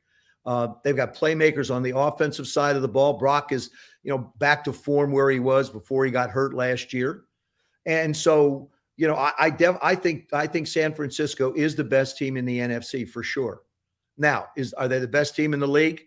Some people will say Miami, some people will say them. I just think they're right there. I think they're different styles of football, but yet basically at the top of the game. Since you brought up the 85 Bears, I want to ask you about my boy Jerome Brown's Gang Green. In your opinion, Gang Green or the 85 Bears, who was the tougher defense to go against with Reggie and them guys? 85 Bears. I mean, Reggie and those guys. I mean, Jerome and that group, no question, they were incredible. But the Bears, the Bears conceptually created problems with the athleticism of their front seven. Philadelphia lined up with those guys in that 3-4 and said, "Here we are. Come on." That's right. Hampton and Dent moved around, didn't they? Yeah, not a lot. What they did is it was a concept. I mean, they came up with such a great idea. You cover the center, you cover the 2 guards with big people. You bring linebackers up so you get speed on the outside. You don't allow the guards to help the tackles. You're forcing tackles to block one-on-one. Look at this year. Let's not go back to the 85 Bears, Dan. Let's look at this particular year. How many times have we seen tackles in this league, good ones, get put on an island and don't stand a chance against the speed of these defensive ends and outside backers? Oh, we saw it in the NFC title game. That's the Bears. Yeah, that's the Bear. That's the Bear concept. What we're going to do is we're going to cover the inside people. You're not going to get help. And like I said, the way we wound up doing, the way Coach Gibbs wound up really, taking advantage of the situation against them was to run the ball, run it at the 2 linebackers. They're smaller. Let's run it at them. Joe, I got to sneak another win in on you. LT or Reggie, more difficult guy, more dominating player. When you put on game film and you were game planning against someone, who was the more difficult guy? Who was the guy that you were more concerned about, Reggie or LT? Well, I'm going to explain something to you in a second, but Reggie worked the interior and on the ends a little bit. So it was a little bit easier to be able to sort of figure out where he was. Lawrence, because of his athleticism and his speed and his power, people don't realize how powerful a man he was. I mean, when he hit you, it was like he was going through you. Reggie would pick you up, and he's so sweet, he'd put you on the ground. LT would see if he could take this guy. Yeah, he could see if you take a piece of your body on his way going through. So when we would prepare for the Giants, so I'm going to try and make it as simple for everybody to understand from an offensive standpoint. We have on the defensive side of the ball, you have your formation. And then on the defensive side of the ball, the V's are defensive linemen. The B's are backers. The C's are corners. The S's are safeties. And that's the way you denoted the defense as we set up our formations and our plays. But when we played the Giants, the B's were there, the V's were there, the C's were there, the S's were there, and there was a big giant circle around number 56. It was the way Coach Bates said, this is someone we have to be aware of. I'll be honest with you, because I never worked out of a gun. I worked under center all the time. And if I drop back and I have to catch a peek to the left and he wasn't coming, felt a little bit different in the pocket. Joe, were you more on the move when he was out there versus other guys? Did you have to be more mobile to get away from that too? Because again, that kind of makes your offensive line not know where you are. They'd like to know where you are when you're pass protecting. But did you have to be more mobile with him on the field? Not really. You're never going to get away from him. The worst thing you can do is pull it down and try and outrun him. You kidding me? Well, go ahead. You know, I watch the cheetahs run down gazelles all the time, and you know, on the Discovery Channel, and you know, that's sort of what it looks like. You're not gonna outrun LT. Again, like I said, I don't think people appreciate, because it was quite a few years ago. You don't appreciate the combination of power and speed and relentlessness that he had. I don't know what their defensive philosophy was, but it was basically LT. If the ball goes the other way, just go get it. He had the ability to be able to maneuver. He would sort of weave in and out of people to get to a point of intersection where, you know, it was like a car wreck. And a lot of times you felt like you were in one. Well, Joe Theismann is the only man that could share helmets with Garrow, your premium. It's the only guy I know. You talk about being a tough guy. Joe Theismann in a single bar, dude. I mean, him and Garrow, that's it. You're the only MVP I know that had a single bar, unless we're going back to my uncle's days. That's it, Joe. I love you, man. Thank you so much for this. Dan, thanks for having me. I always love being with you, buddy. Take care. You bet. The great Joe Theismann, former NFL most valuable player. We so appreciate him, man. What a great man. What a great career. What a great analyst, too, the way he breaks it down all the time. We so appreciate him doing that. Hey, by the way, folks, our good friends at Hooters, the 40th anniversary of our great friends at Hooters, 7 locations in the Northeast area. All you have to do is log on to northeasthooters.com to find one of those 7 locations nearest you, and you'll understand exactly what I'm talking about. It's the 40th anniversary. I've been involved with them for so long. And if you don't want to go into any one of the stores, go to HootersToGo.com, get the food, bring it home. Go into one of the places, though. You got to do that, man, and experience one of the 40-year traditions. You buy 10 wings, get 10 boneless free. Wing Wednesdays, 1983, the year the place was founded. NortheastHooters.com. That's NortheastHooters.com. And when you go in, do me a favor, tell them Big Sil sent you.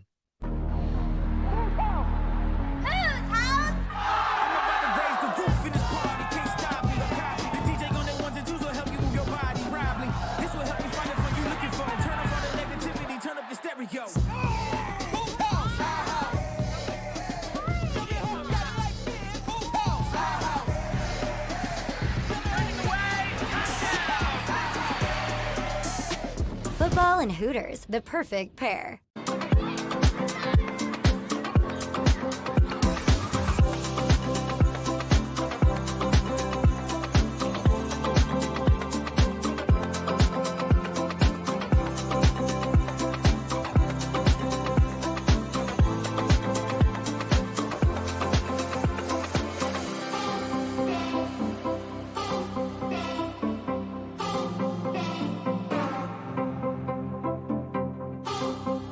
If you own a company and you're not producing a podcast, you're missing out. The public consumes messaging when they're ready. Join the professional podcast network of companies and let JAKIB Media Partners put you in the podcast arena. Come to our professional studio, or we'll come to your place of business and professionally produce your company podcast. Call JAKIB Media right now at 267-261-3428. 267-261-3428. Heading down the shore. Have a ball once more. Here, imaginations run wild and time stands still. Because here, you can find the best of the Jersey Shore, all on one 5-mile island. So leave the old you behind and get lost in the woods. Wild, wild, wildwood days. Score and save in southeastern PA and Delaware with Colony Pools this football season, and let the experts close your pool with a custom Merlin safety cover in green for the birds. And if you join our Winter Watch team, we'll give you another 20% off, and Colony Pools will handle it all. Keep your tiles on your pool, not in your pool. Fly with Colony right now, Birds fans. Visit flywithcolony.com.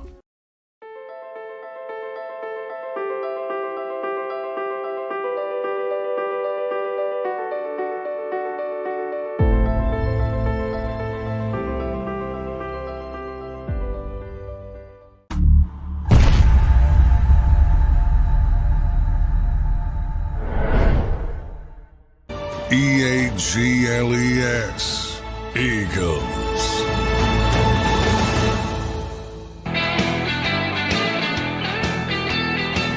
Top of the hour, my top 10 Eagle performers so far this 2023 season. I'll get to that here. I thought it was pretty cool that Travis Hunter went out to an event with Henry Blackburn. Henry Blackburn's the guy that gave him that cheap shot in that Colorado State-Colorado game. Those guys went bowling.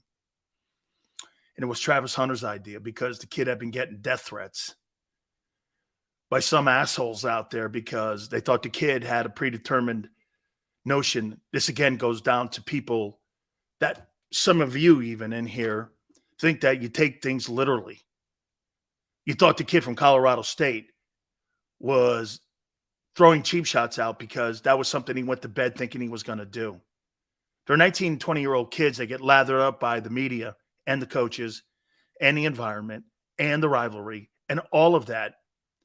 And you get a 19, 20-year-old kid that's a different kid every day in college. And it takes a level-headed coach to be able to contain that. I think that's a classy move by this guy. The more and more I watch Travis Hunter play, the more and more I'm becoming even more convinced he's the best player in the country. He might even be the best person in the country. That's a classy move, man. It saw the kid and his family getting too much heat from people that are complete ass pipes and don't understand anything about sports and competitive sports and being competitive. Things happen.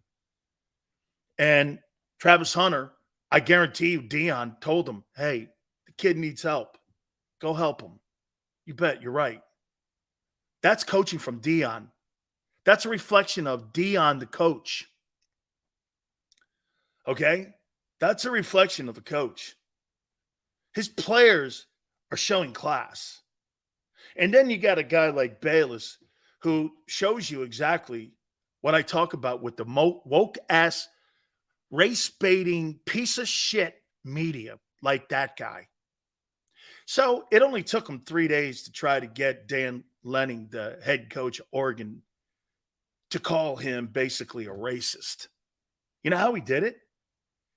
Out of nowhere with no context. Not knowing if it's true or not. You know, people back in the day used to jump my ass for saying shit that sometimes, hey, what's your context? Bayless on Undisputed threw this out yesterday. There's a lot of white coaches in college football that don't like Dion because he's black. He said it on his show. I saw the quote. What was Jay Norvell's excuse? He's black. He took shots at him. He's a black coach at Colorado State. What that guy tried to do by race baiting people, it's not that they don't like Dion because Dion's black. They don't like Dion because Dion's doing things differently. He's going up a different road and taking a different highway to where he wants to go, that people have an ass with him. That is this is the same guy that lied about Troy Aikman being gay and wrote a book and made money on it. But there's no accountability. I say something dumb 13 years ago. Go on my Twitter page. People still bring it up. That guy says something like that with no context. What white coaches are you talking about don't like Deion because he's black? Has anyone said that? Has anyone inferred that? Even if there are some, dude, you can't play and be a head coach at college sports today and not have black kids on your team. What are you talking about? When you're a coach, you're there to bring a team together, not a race. You're not a race relations guy. Okay? So when you say that there's white coaches in America that don't like Deion because he's black, who are you talking about? Identify him. You know what he won't do? He won't talk. They have not addressed the Mel Tucker case about him and his inappropriate behavior with Brenda Tracy because it doesn't fit his narrative. Okay? I mean, even Stephen A. Smith addressed it, but he won't address it because that guy wants to throw race into it because you know why? He knows it's great click stuff. He appeals to 5%. That's why his show has lost hundreds of thousands of viewers. And First Take is going through the roof with Shannon. Shannon's like, that guy's not a racist. He just motivated his team. I mean, hey, are there people in college football that may have a racial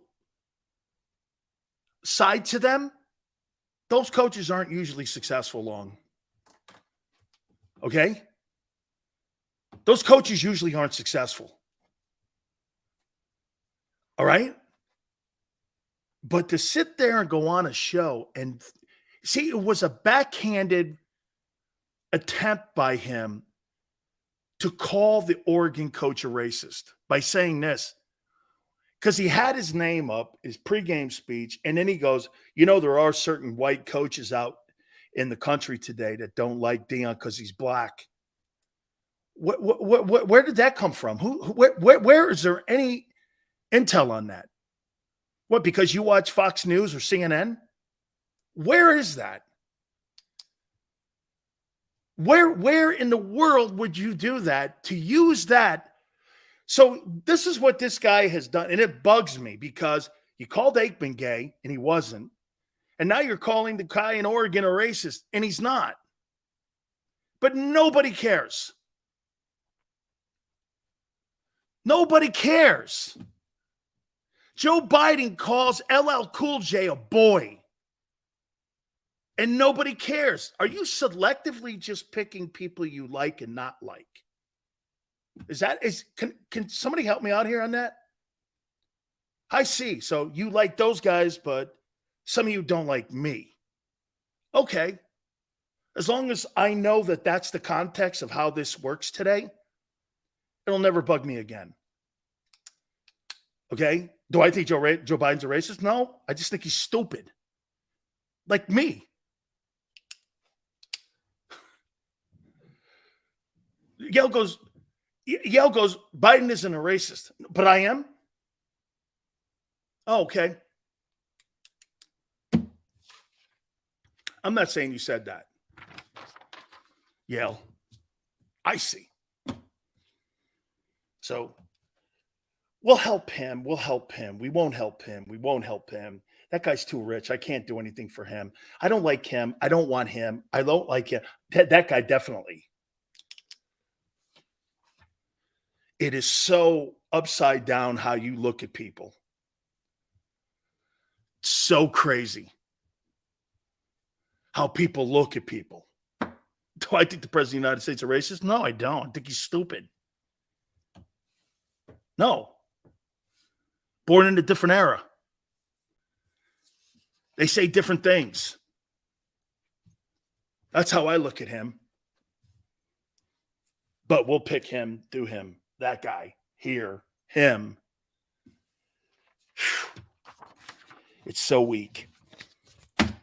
I've come to the conclusion that most people in our country are C students because they're so easily swayed. And you're not very educated because most of you follow that shit. Okay, you do. And you'll believe anything anybody posts or has a commentary on. That's so sad. Hour number 3, my top 10 Philadelphia Eagles so far to start the season. Hit the like button. Hit the like button. Power Hour's coming up. Keep it here on the National Football Show.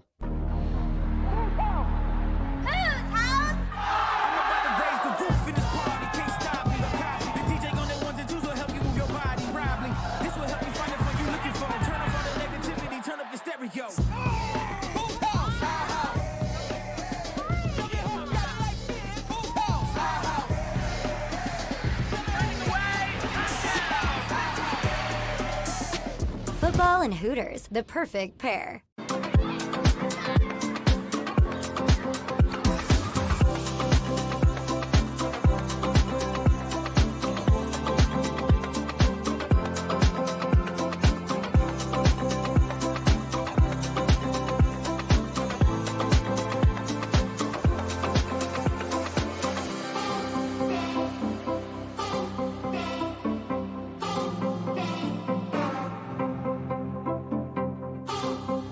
If you own a company and you're not producing a podcast, you're missing out. The public consumes messaging when they're ready. Join the professional podcast network of companies and let JAKIB Media Partners put you in the podcast arena. Come to our professional studio or we'll come to your place of business and professionally produce your company podcast. Call JAKIB Media right now at 267-261-3428. 267-261-3428.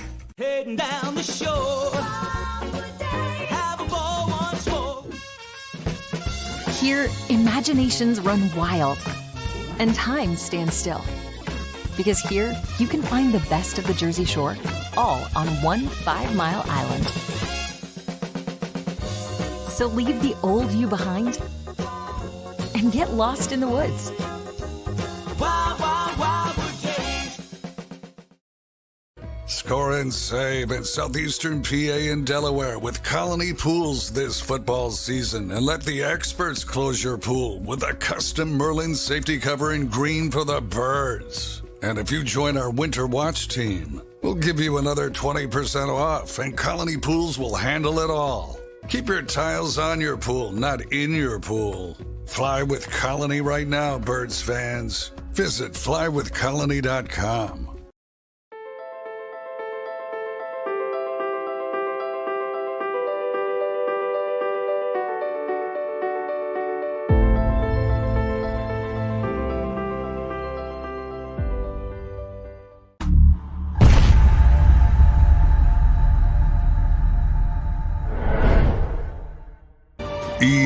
EAGLES, Eagles.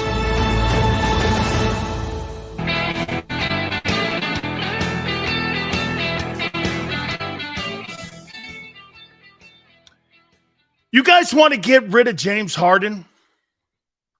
Yes or no? Do you want to get rid of James Harden? I can get rid of him for you by Monday. Do you want me to get rid of James Harden for you? As soon as possible? Bag of chips. Tone, the resident Sixer fan. Do you want me to get rid of? Because I think I can help you here. I think I can help Daryl Morey out. Okay? Morey isn't giving him away. No. I'm going to force his hand. Me. See what my guy Tone says. His bag's already on the porch. Okay. So I have a guy that knows him. And I've posted a picture. My guy, Kevin Legret, who's the president of iHeart Sports. And he knows James Harden. So I'm going to get a message to him tonight that says this. Psst, James, you want to really piss everybody on the planet in Philadelphia off? Come Monday, you'll be in a different place. You may be playing in the Macabre League in Israel, but you're going to be somewhere. Wear a Commander's uniform Sunday in the owner's box with Josh Harris.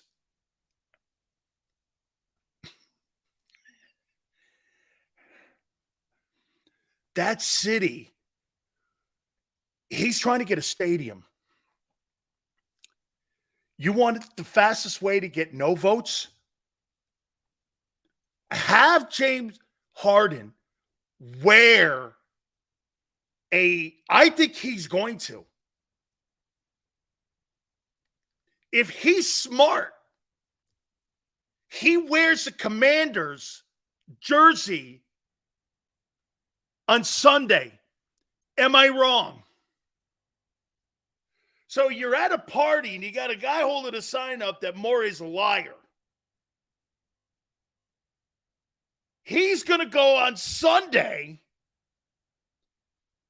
to Lincoln Financial in a Commander's uniform, or better yet, a Cowboy jersey. Hey, to me, the more offensive thing's the Cowboy jersey if you're an Eagle fan. Am I right?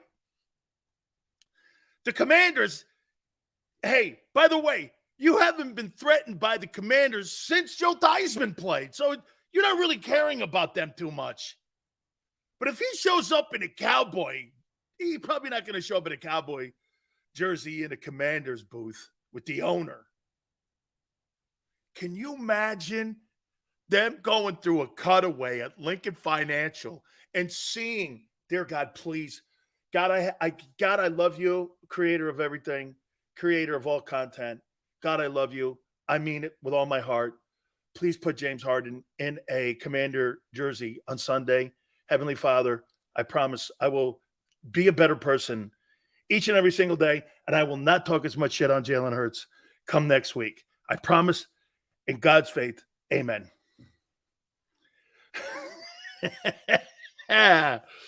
Career suicide?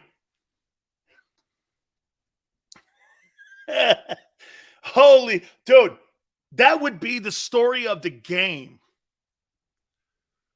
Okay? Hey, dude, everybody in Philly would go crazy. You think though, fan base, you would go crazy. Don't lie to God, Sills. I do my best. I do my best. Wow. Am I right, though? He shows up in a Commander uniform, sitting with Josh Harris, and they're cheering on. What if they win, too? He's got a Commando jersey on. He's sitting there, go team, eating hot dogs and shit. And he's got a he's got a Washington lid on. He's got a Commander's lid. Hey, come watch me play some basketball this fall, man. Sixers are starting up. How you doing? Weren't you rooting against the Eagles on Sunday? Don't worry about it. Oh, yeah, that'll work. Hey, that works in San Francisco and LA and New York. That's not going to work in Philly, dude. You got a loyal to the soil mentality in Philly. You ain't got that shit in New York. You know why? You got two teams. See, that's what separates New York and Philly. And New York and LA. You got 1,000 teams. Loyalties are fractured. Philly, Chicago, Buffalo, Steelers. Where you got one team? No. Nah. He knows that. You're damn right, Yale. That's why he's going to do it. So I'll piss off the fan base, and I'll piss off the fan base and the media by doing it. Hey, get this. The story on Monday won't be the Eagles blowing out Washington. The story will be how Harden disrespected the entire community. If he does that, he's getting traded to the Battle Creek Horned Frogs. Yeah. Oh, man. This guy will be playing in Maccabi. He'll be playing for that Israeli team, the Maccabi guys. Be playing in China where he wants to play anyway. You know, get a better deal on his sneakers there because they make it with slave labor, so he's probably owed down with that. Yeah, that's good. He wants to play in China anyway. You got to remember something. That's an out for him. Just because the Clippers don't want him, he'll go play in China. Yeah, I'll go play in China. Or as Trump would say, I'll play in China. He'll be playing in Calgary if I was the GM. Wait, Calgary don't have a team. I know. Oh.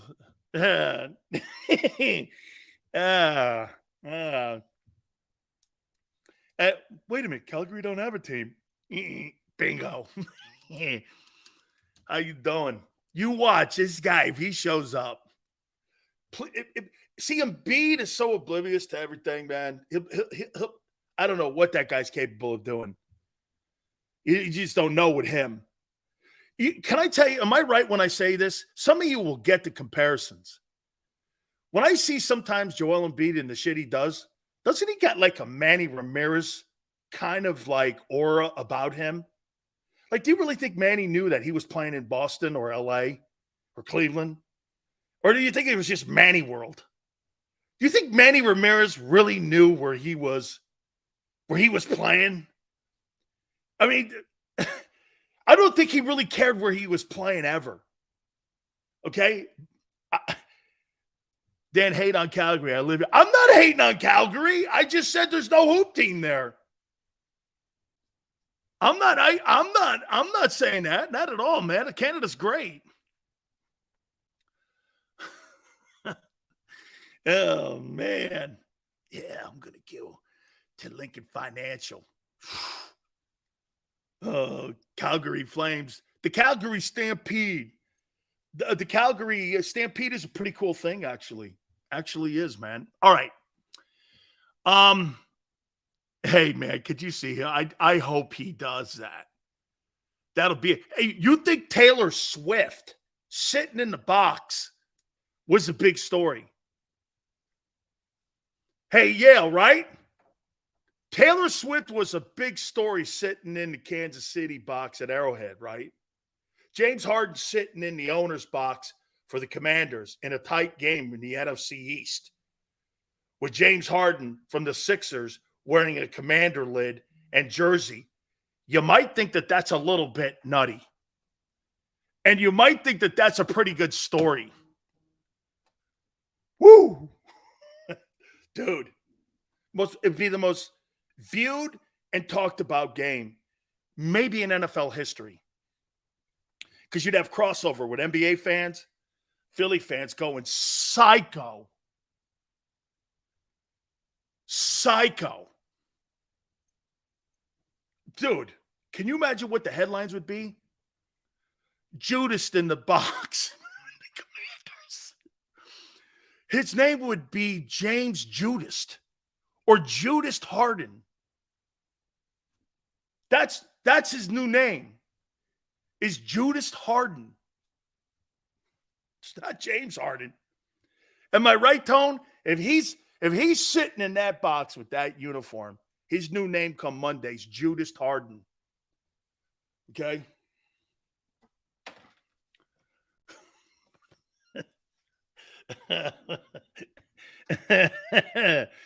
Oh, please, everything in your power on Sunday to make that happen.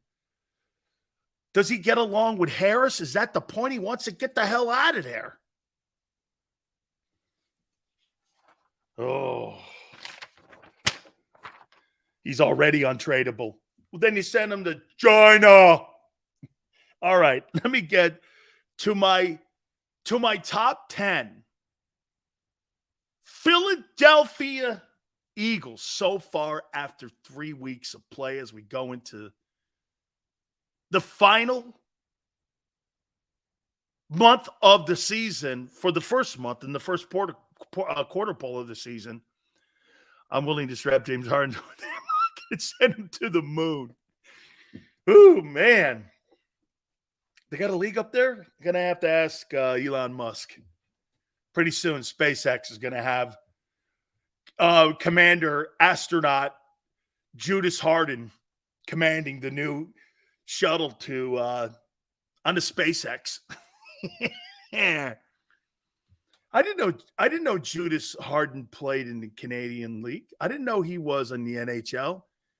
He plays for the Calgary Flames. I didn't know that. Now, see, there's another thing, too. It's Joe. Taylor Swift, I saw her in Eagle gear. Now she's hanging out in Kansas City gear.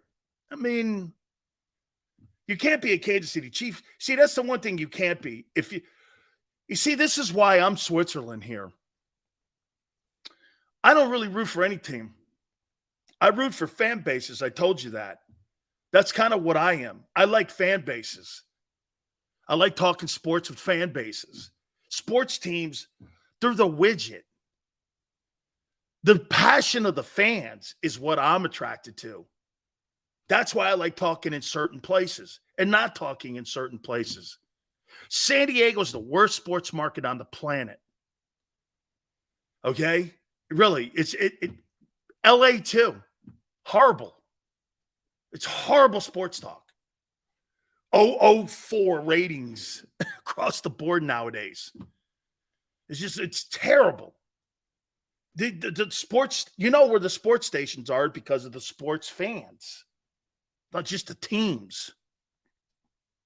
I don't hate San Diego. I love it. I said it's the worst. Look at how Quan took that where I said I hated San Diego.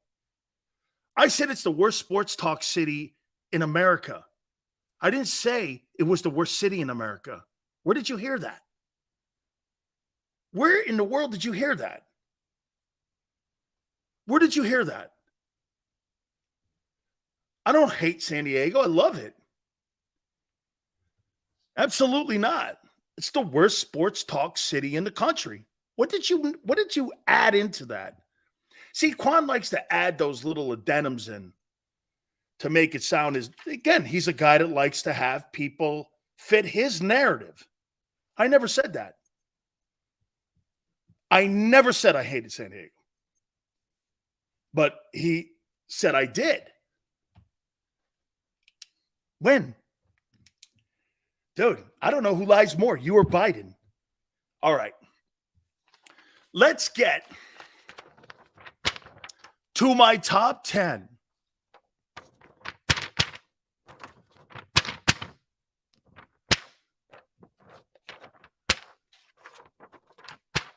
My top 10 performances by a Philadelphia Eagle. You know what? Give me some of your top performers. So far, I can't wait to see this list. Who have been your top performers so far for the Eagles? Swift, Davis, Carter, Hurts. Well, he ain't. Jalen Hurts is not in my top 10. That's not happening. Jeremy, Philadelphia is one of the greatest sports talk cities in America. It's a privilege to talk sports in the city. It's tremendous. It doesn't matter who the hosts are. You guys make the host. Seriously, it doesn't matter who's on with me, IP, Fanatic, anywhere. It's the fan base. It's the best sports talk city in the country. Okay? I don't think it's close. Here's before I get to that, here are my 5 best sports talk cities in America.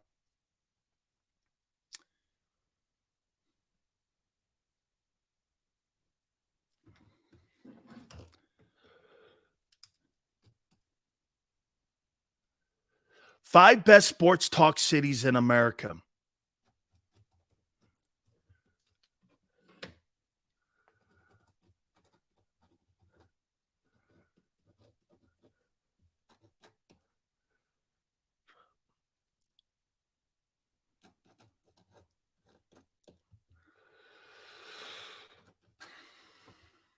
I would say the 5 best sports talk cities in America. Thank you very much, Pete. I forgot that. I'm going to put that right there.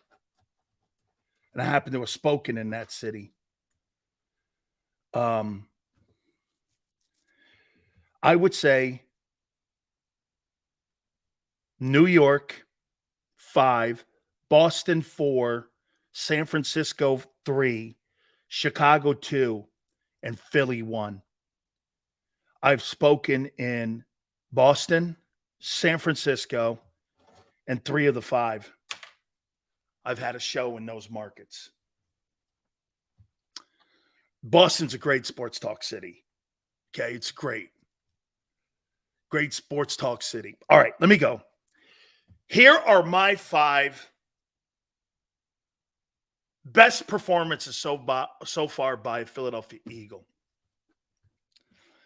Number 10. I don't really believe he played well in game 1. I think he's played well 2 and 3. I've got left offensive tackle Jordan Mailata as my 10th best performer so far for the Philadelphia Eagles. Number 9, I think you're going to be a little surprised. Big Sills, can we get a, how you doing? Yeah. I think you're going to be surprised. Okay? Number 9. I thought the guy would be out of gas a little bit. I think Darius Slay's been all right. I got him 9. Hey, Tone, wouldn't you agree?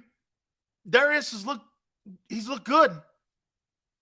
Blankenship being out, Bradbury being out.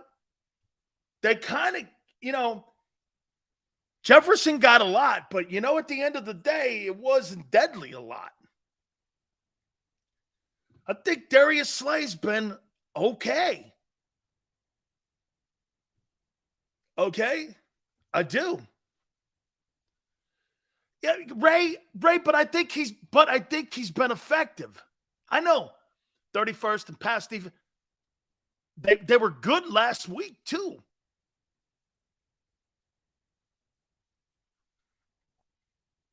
Number 8. Old dog, keep kicking. I got Fletcher Cox here, man. Fletcher's played really good ball. Hey, I think Fletcher's played really great football.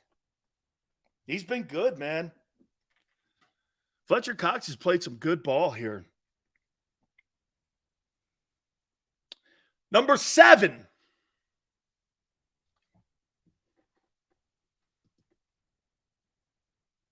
Fletcher is ranked number 2 in quarterback hits amongst defensive tackles. That's damn good, man. Old Fletcher's still kicking ass. Taking names, cashing receipts. Good, man. You're going to probably go like this. Why would you put him ahead of Fletcher? I got Milton Williams. I think every time they've had Milton Williams go into a game, he has been completely effective. Dude, you got a football player on your team. Let me say this to you.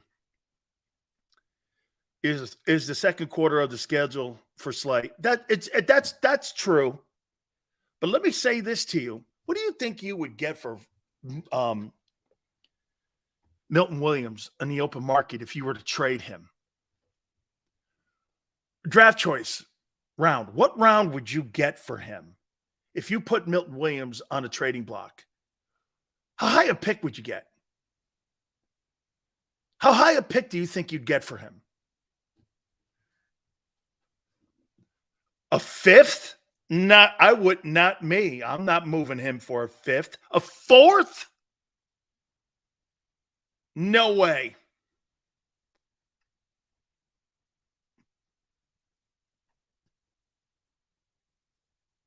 Third? That's a great pick. He's not first or second because he's a backup, but a third rounder? Where was he drafted? Milton was drafted third round, 73rd overall. So right now you may be middle of the second, third round. So let me get this right. He was drafted in the third round, and he's been sitting on the bench, and he hasn't lost value. Sitting on the bench behind all these talented guys. It shows you when he steps on the field, that guy is an asset.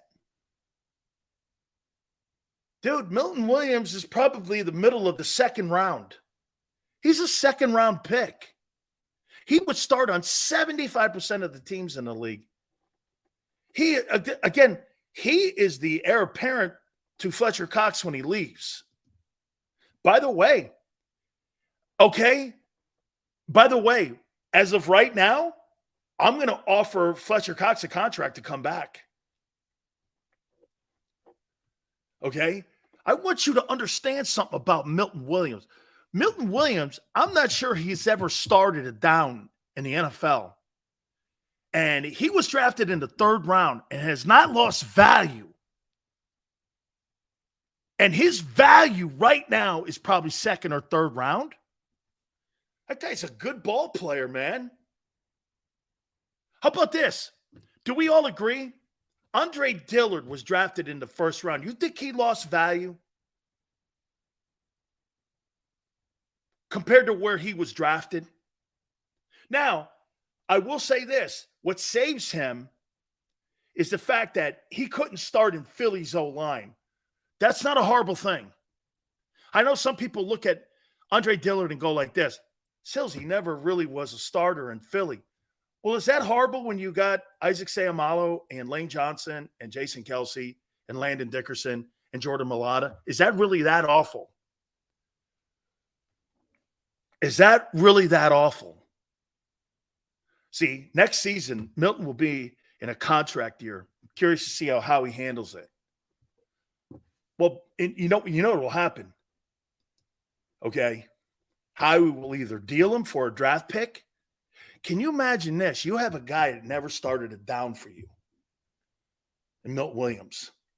And next year's draft, when you go to try to get more assets, you trade him for a second-round pick, and he never started for you. How many players have you ever seen in Philadelphia that never started a down, that hold their value like that, and you get a second-round pick? So your backup get a number 2 pick? Have you ever seen that? I know quarterbacks and starters and wide receivers who, when they get, look at Jalen Reagor. Jalen Reagor was a first-round pick. You got a 7th rounder for him. You got a 7th rounder. A+ show, Sertan to San Francisco. Dolphins are a problem. They sure are, Hollywood. Milton Williams is a big-time asset for the Eagle future, for the helping of the Eagle future. Okay? What a great draft choice. in his 3-year career, Milton has only 4 starting games. That's unbelievable. And he's graded out one of the top DTs in the league. Do you understand that?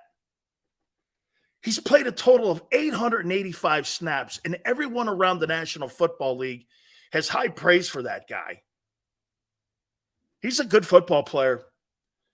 He underappreciated because you have, look, he's underappreciated because you have such great talent in front of him.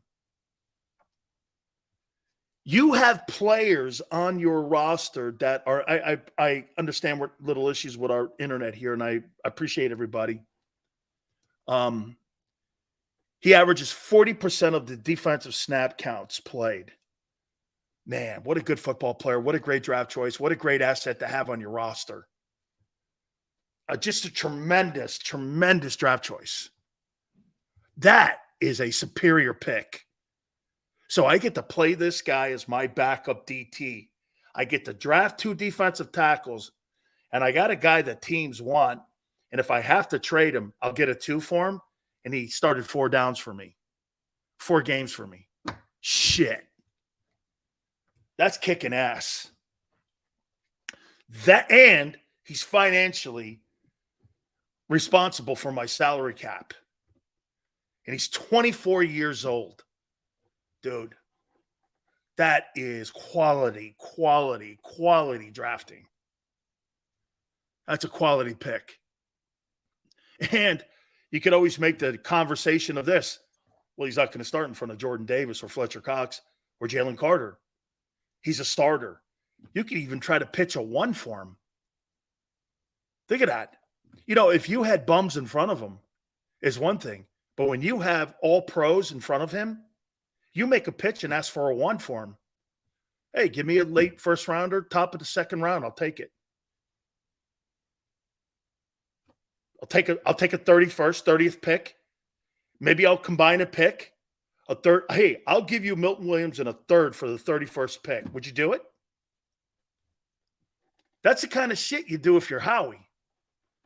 Say you need a first-round pick and you like a guy in next April's draft, and you go like this. Guy's looking for a defensive tackle. He looks at him in the draft and he goes, there's not really one better than Milton Williams. Okay, well, I'll give you a 4th-round pick and Milton Williams for that 31st pick. Would you do that? His agents are United Sports Group. Any info on these guys and how they do business? They're going to be looking for a starting position for him eventually. They're not going to have him. He's not going to stay in Philadelphia as a backup. His next contract is either going to be as a starter somewhere else, or he's going to be a starter in Philly. And most likely he's not going to be a starter in Philly. So his last contract is now in Philly. So what Howie's doing is that he's out looking now, and potentially in the 25 draft, teams that are going to be looking for a defensive tackle. So what you do is, hey, what do we need? Well, next year you need a corner in the 24 draft, and probably in the 25 draft, you're probably going to be looking for more offensive linemen. So then what you do is down at the bottom of the draft, depending on where you finish, you're going to look at Milton Williams in a 4 and go, hey, what about the 28th pick for Milton Williams? Sure. Okay. That's how you do business like that. Howie's already in the 25 draft. You understand this, right? Howie Roseman's already looking at the 25th draft, the 2025 draft. That's where he's at. I mean, like he said a couple months ago. And by the way, what people may not like what I just said, that you think Milton's going to want to be a backup defensive tackle? You got 2 21-year-old guys. I mean, think about that. You got 2. See, Keon thinks that, get this, that a guy who's 24 years old is going to want to stay in Philadelphia to be a backup where he could be a starter on 75% of the teams in the NFL. And he's going to want to be a backup for the next decade.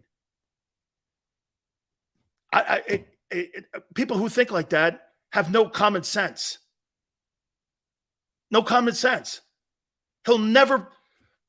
That would mean that Jordan Davis or Jalen Carter didn't play, or there was a catastrophic injury. I mean, you're going to have a 26-year-old guy, defensive tackle, that's going to potentially bring you a first-round pick. if you package it up right. I love this pick. I like that player. Okay? There's so much value to him. Milton is going to go where he will be paid. Of course. And if he stays the course, a team will pay him good money on upside alone. Plus, the DT market has skyrocketed. Look at what Javon Hargrave just got. Javon Hargrave just got $20 million. This guy is one of the highest rated guys according to Pro Football Focus. He could go in the open market, get $14 million, $13 million. You think the Eagles are going to pay him $13 million to be a backup at 26? Really? Nobody thinks like that. Nobody.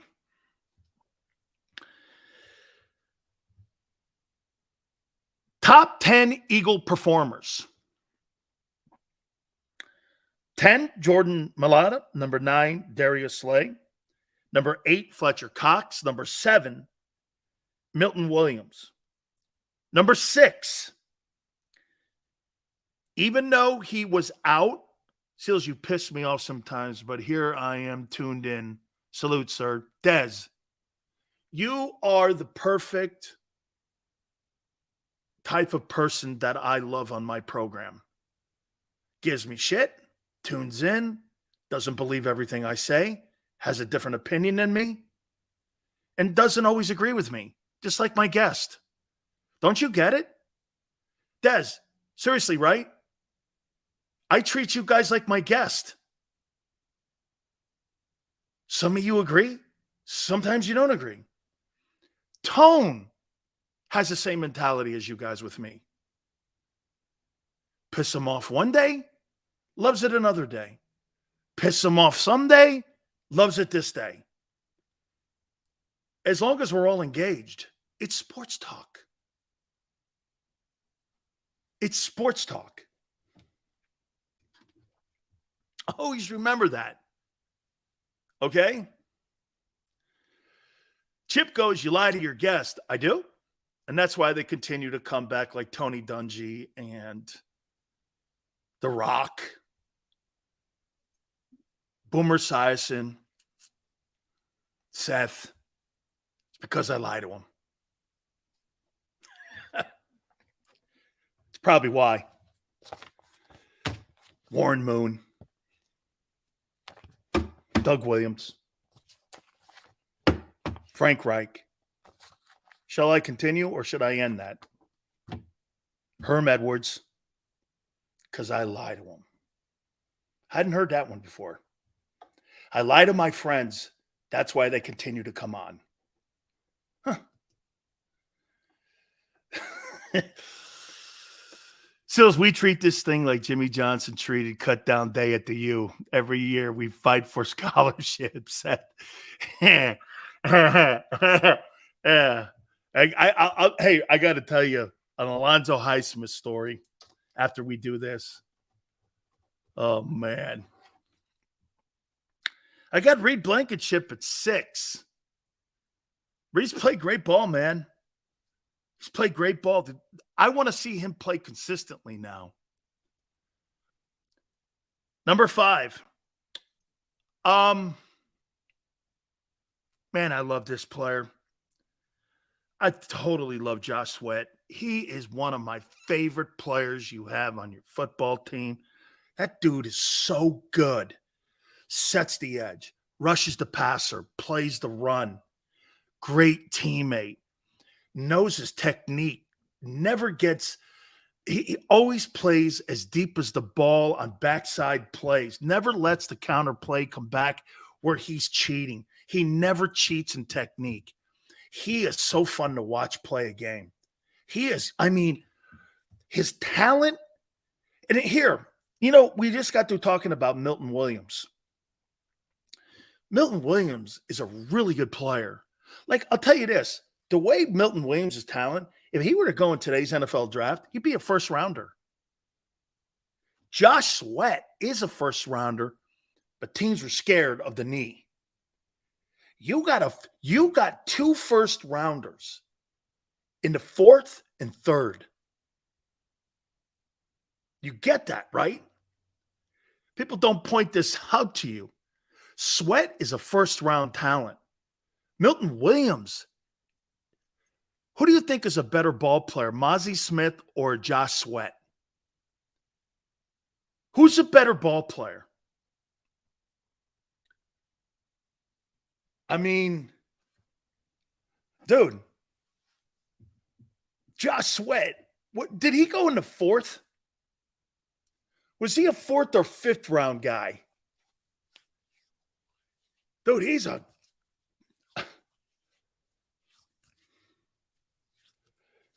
Okay.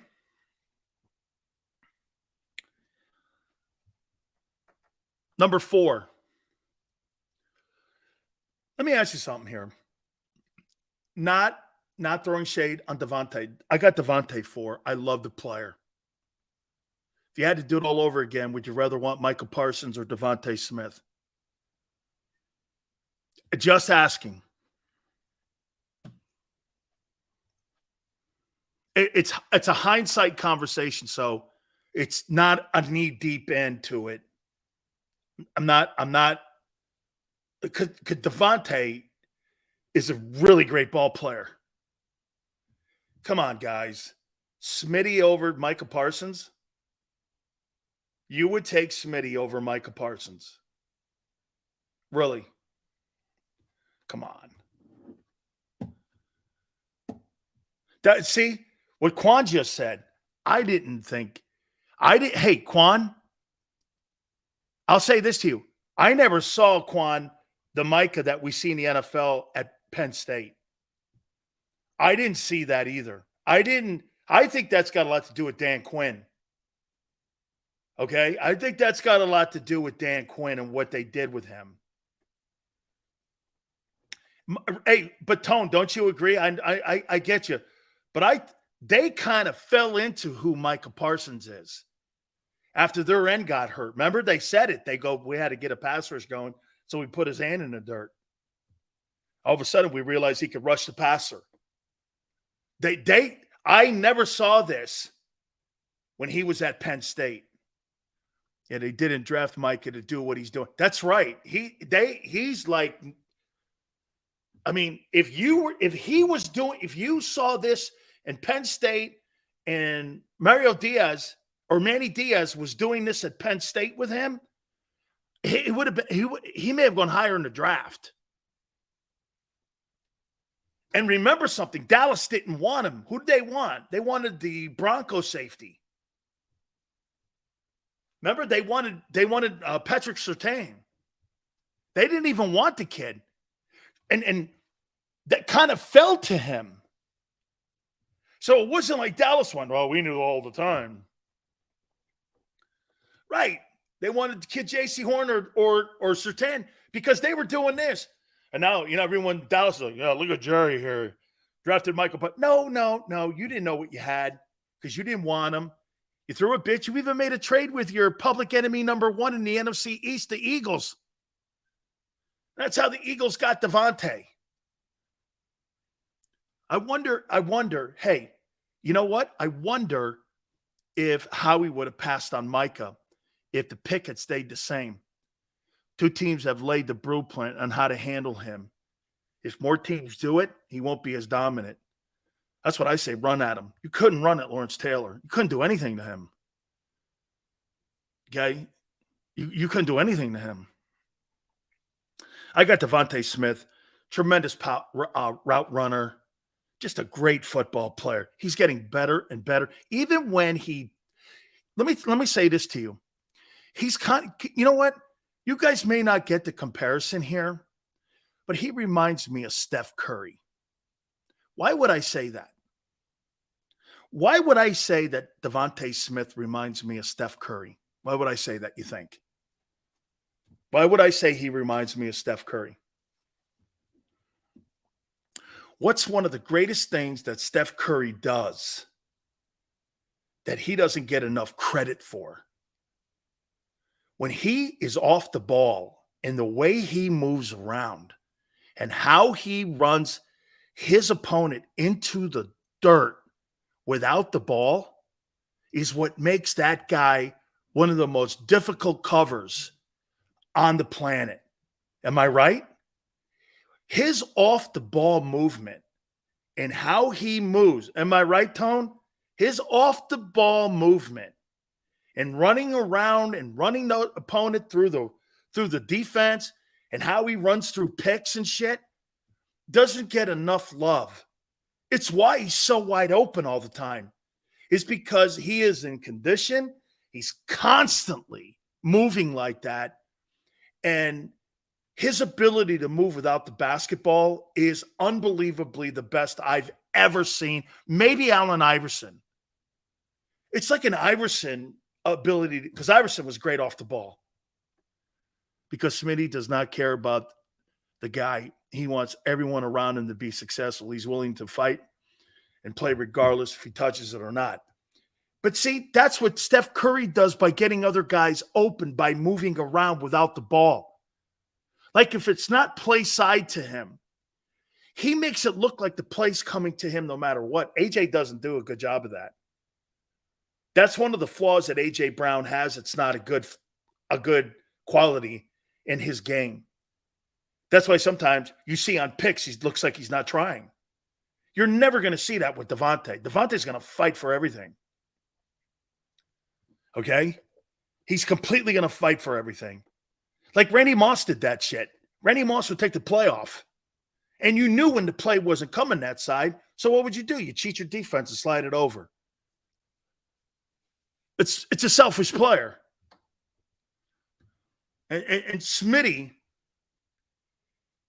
again. Okay? Great. Number 3, I got Jordan Davis. It's been a renaissance year for him. Really has. We said something at the beginning of the year. I wonder if he was comfortable in that backup role last year. I like Marvin Harris in comparison. He's nasty on the sidelines. That's totally the comparison. I wonder if he was comfortable being a sub. Now he's the starter. He's back in his comfortable role. And I also think the greatest thing ever happened to him was Jordan Davis being drafted. So Ken wants me to admit that I'm completely wrong. I'm not wrong. We'll find out and see how he plays by the end of the year. Great start. Once again, like you're doing it with Hurts. Trying to tell me he's an elite tackle right now. We'll see. Last year he was injured. We'll see if he gets through the season. You don't get credit for only filling out 75% of the test. What a dope. Number 2, I got DeAndre Swift. Here's what really, and this kind of went to what Joe Theismann said a couple minutes ago. So it's situational play. Do you know, maybe you didn't think that was a big deal. You know the problem with the Eagle offense, according to Joe right now? It's situational play calling. That's what Joe thinks the problem is. It's situational play calling. I'm going to take it from an MVP quarterback that said that. Situational play calling. And then on top of that, you don't activate DeAndre Swift in week 1. Why? And then you hear them trying to cover their tracks by going, and you hear the coaches go, well, we're not adverse to start someone else. Why would you start someone else who has 300 yards in 2 weeks? Robert goes, explain, please. Situational play calling is a guy who has a great feel for the game and knows the plays to call in certain situations, 3rd and 2, 3rd and 3. He's got a better feel for the game than the other guy. Some guys could take the same playbook and not have a feel for the game, and some guys can have the same playbook and have a total feel for the game. That's what he's saying about Brian Johnson and Shane Steichen. That's his assessment on when you change play callers. He said it. One time, you can have the same playbook and completely a different result. Joe Theismann thinks it's situational play calling. I think that makes sense. So some of you were right. He is putting the emphasis on Brian Johnson. Brian Johnson right now doesn't have a feel for the game. That's what Joe Theismann's saying. Or better yet, I don't know if it's a feel for the game, a feel with Jalen in the game. Is that fair? That's how I heard the comment. Is that Brian Johnson is kind of not feeling it. And maybe that's why Hurts is apprehensive. And it's affecting the entire approach in the passing game. I got Jalen Carter number 1. He's been a force. I'm kind of shocked. Hey, did anybody I saw Christian Gonzalez was the defensive rookie of the month. Is that just for the AFC? Who was the NFC defensive rookie of the month? Was it Jalen Carter? I mean, I thought they did it by conferences. I know that McCaffrey got the offensive player of the month. Who was the defensive rookie of the month defensively for the NFC? I mean, I just saw defensive player of the month, Christian Gonzalez. No, it's month. They have the month awards out now. No, it's the month. They came out with the month.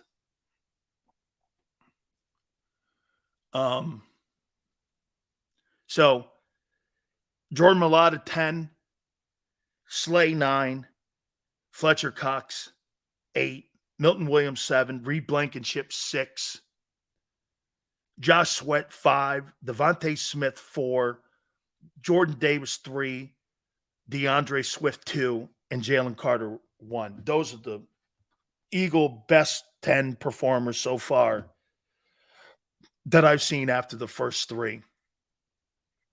Yeah,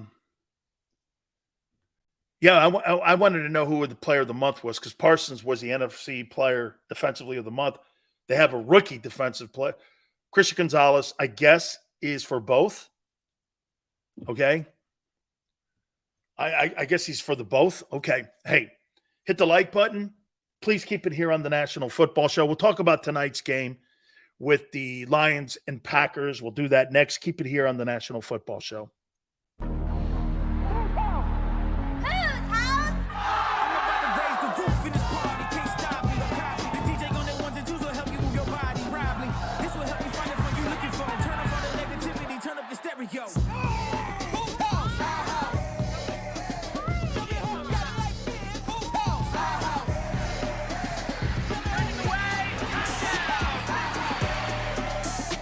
Football and Hooters, the perfect pair.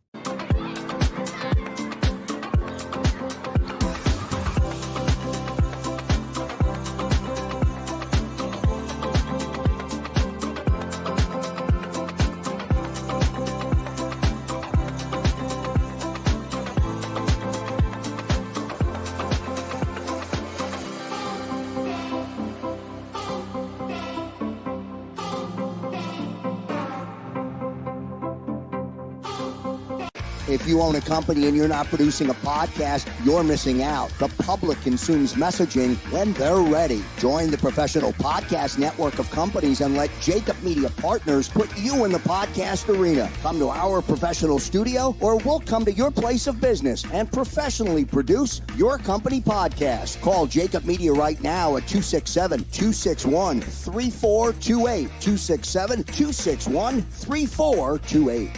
Heading down the shore. Have a ball once more.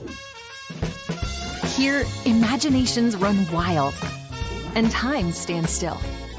Because here, you can find the best of the Jersey Shore, all on one 5-mile island. So leave the old you behind and get lost in the woods. Wild, wild, wildwood days. Score and save at Southeastern PA and Delaware with Colony Pools this football season, and let the experts close your pool with a custom Merlin safety cover in green for the birds. And if you join our Winter Watch team, we'll give you another 20% off, and Colony Pools will handle it all.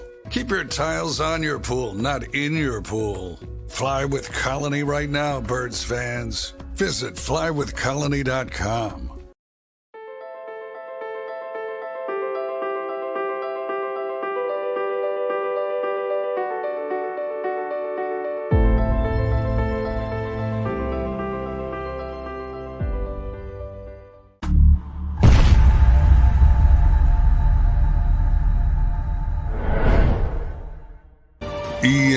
EAGLES, Eagles.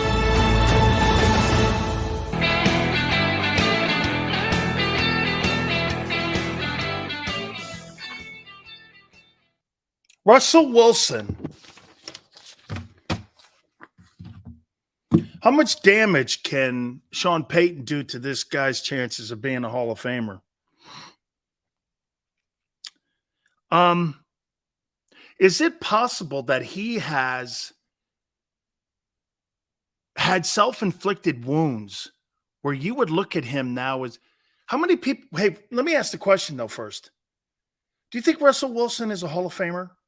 I still do. I look at Russell Wilson and I go like this. I go, is he Steve Young? No. But is he kind of like him? Yeah. A lot of touchdown passes. You know, he has you want to hear something crazy? Do you know Russell Wilson has never received one vote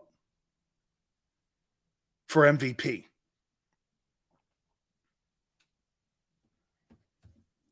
Do you find that hard to believe?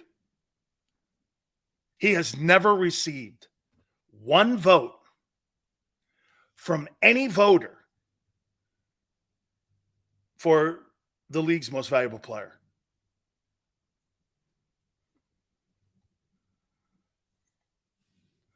That's a good point. So he's never received a vote for the MVP. And Joe Theismann's an MVP. Boomer Esiason is an MVP.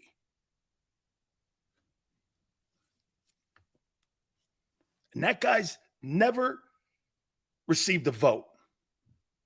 Like a vote.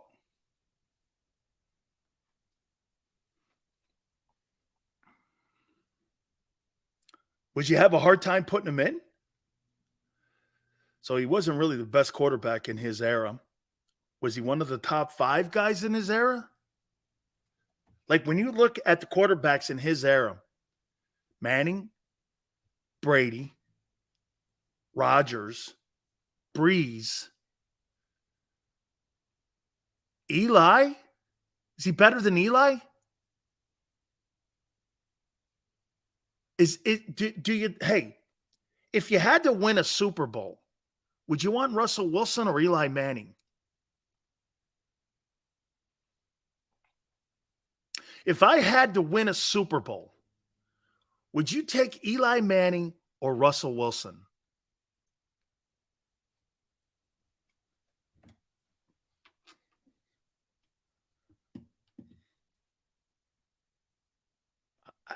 I think I'd take Eli too.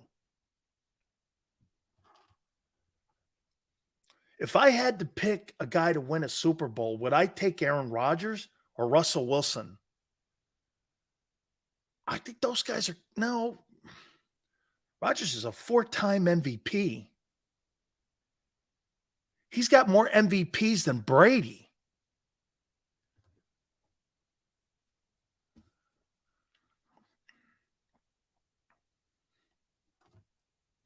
That's good. It's a great point. Who was Wilson's? Percy Harvin, right?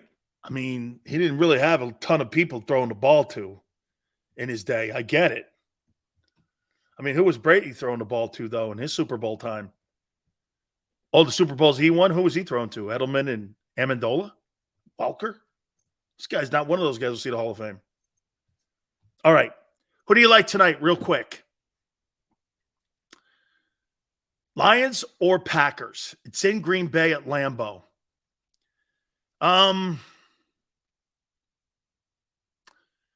28-21 Lions. beat the Packers tonight. I got the Lions. I got the Lions tonight. I got the Lions. 28-21. Who do you got, Tone? I like Packers 24-21. Low scoring kind of game, 45. Should be an interesting ball. It should tell us a lot. Way to start off with a great rivalry. A truly old NFC Central Division game. Now it's the North, but it used to be the old Central Division. I played in the Central Division, the black and blue division, they used to call it. So I'm looking forward to it. By the way, I did have a cup of coffee with the Lions, so I'm going Lions tonight, 28-21. All good. I appreciate you guys. Thank you so much. Joe, Xander, thank you so much. We appreciate it. Tone is my man. Thank you so much, my man. You are absolutely killing it, and you just keep killing it, man. I couldn't do the show without you. Thank you so much.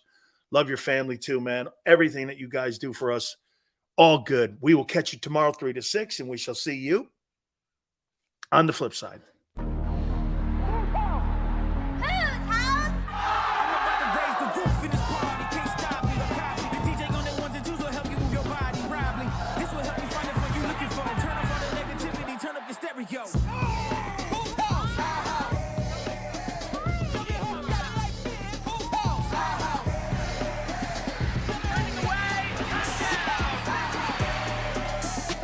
Football and Hooters, the perfect pair.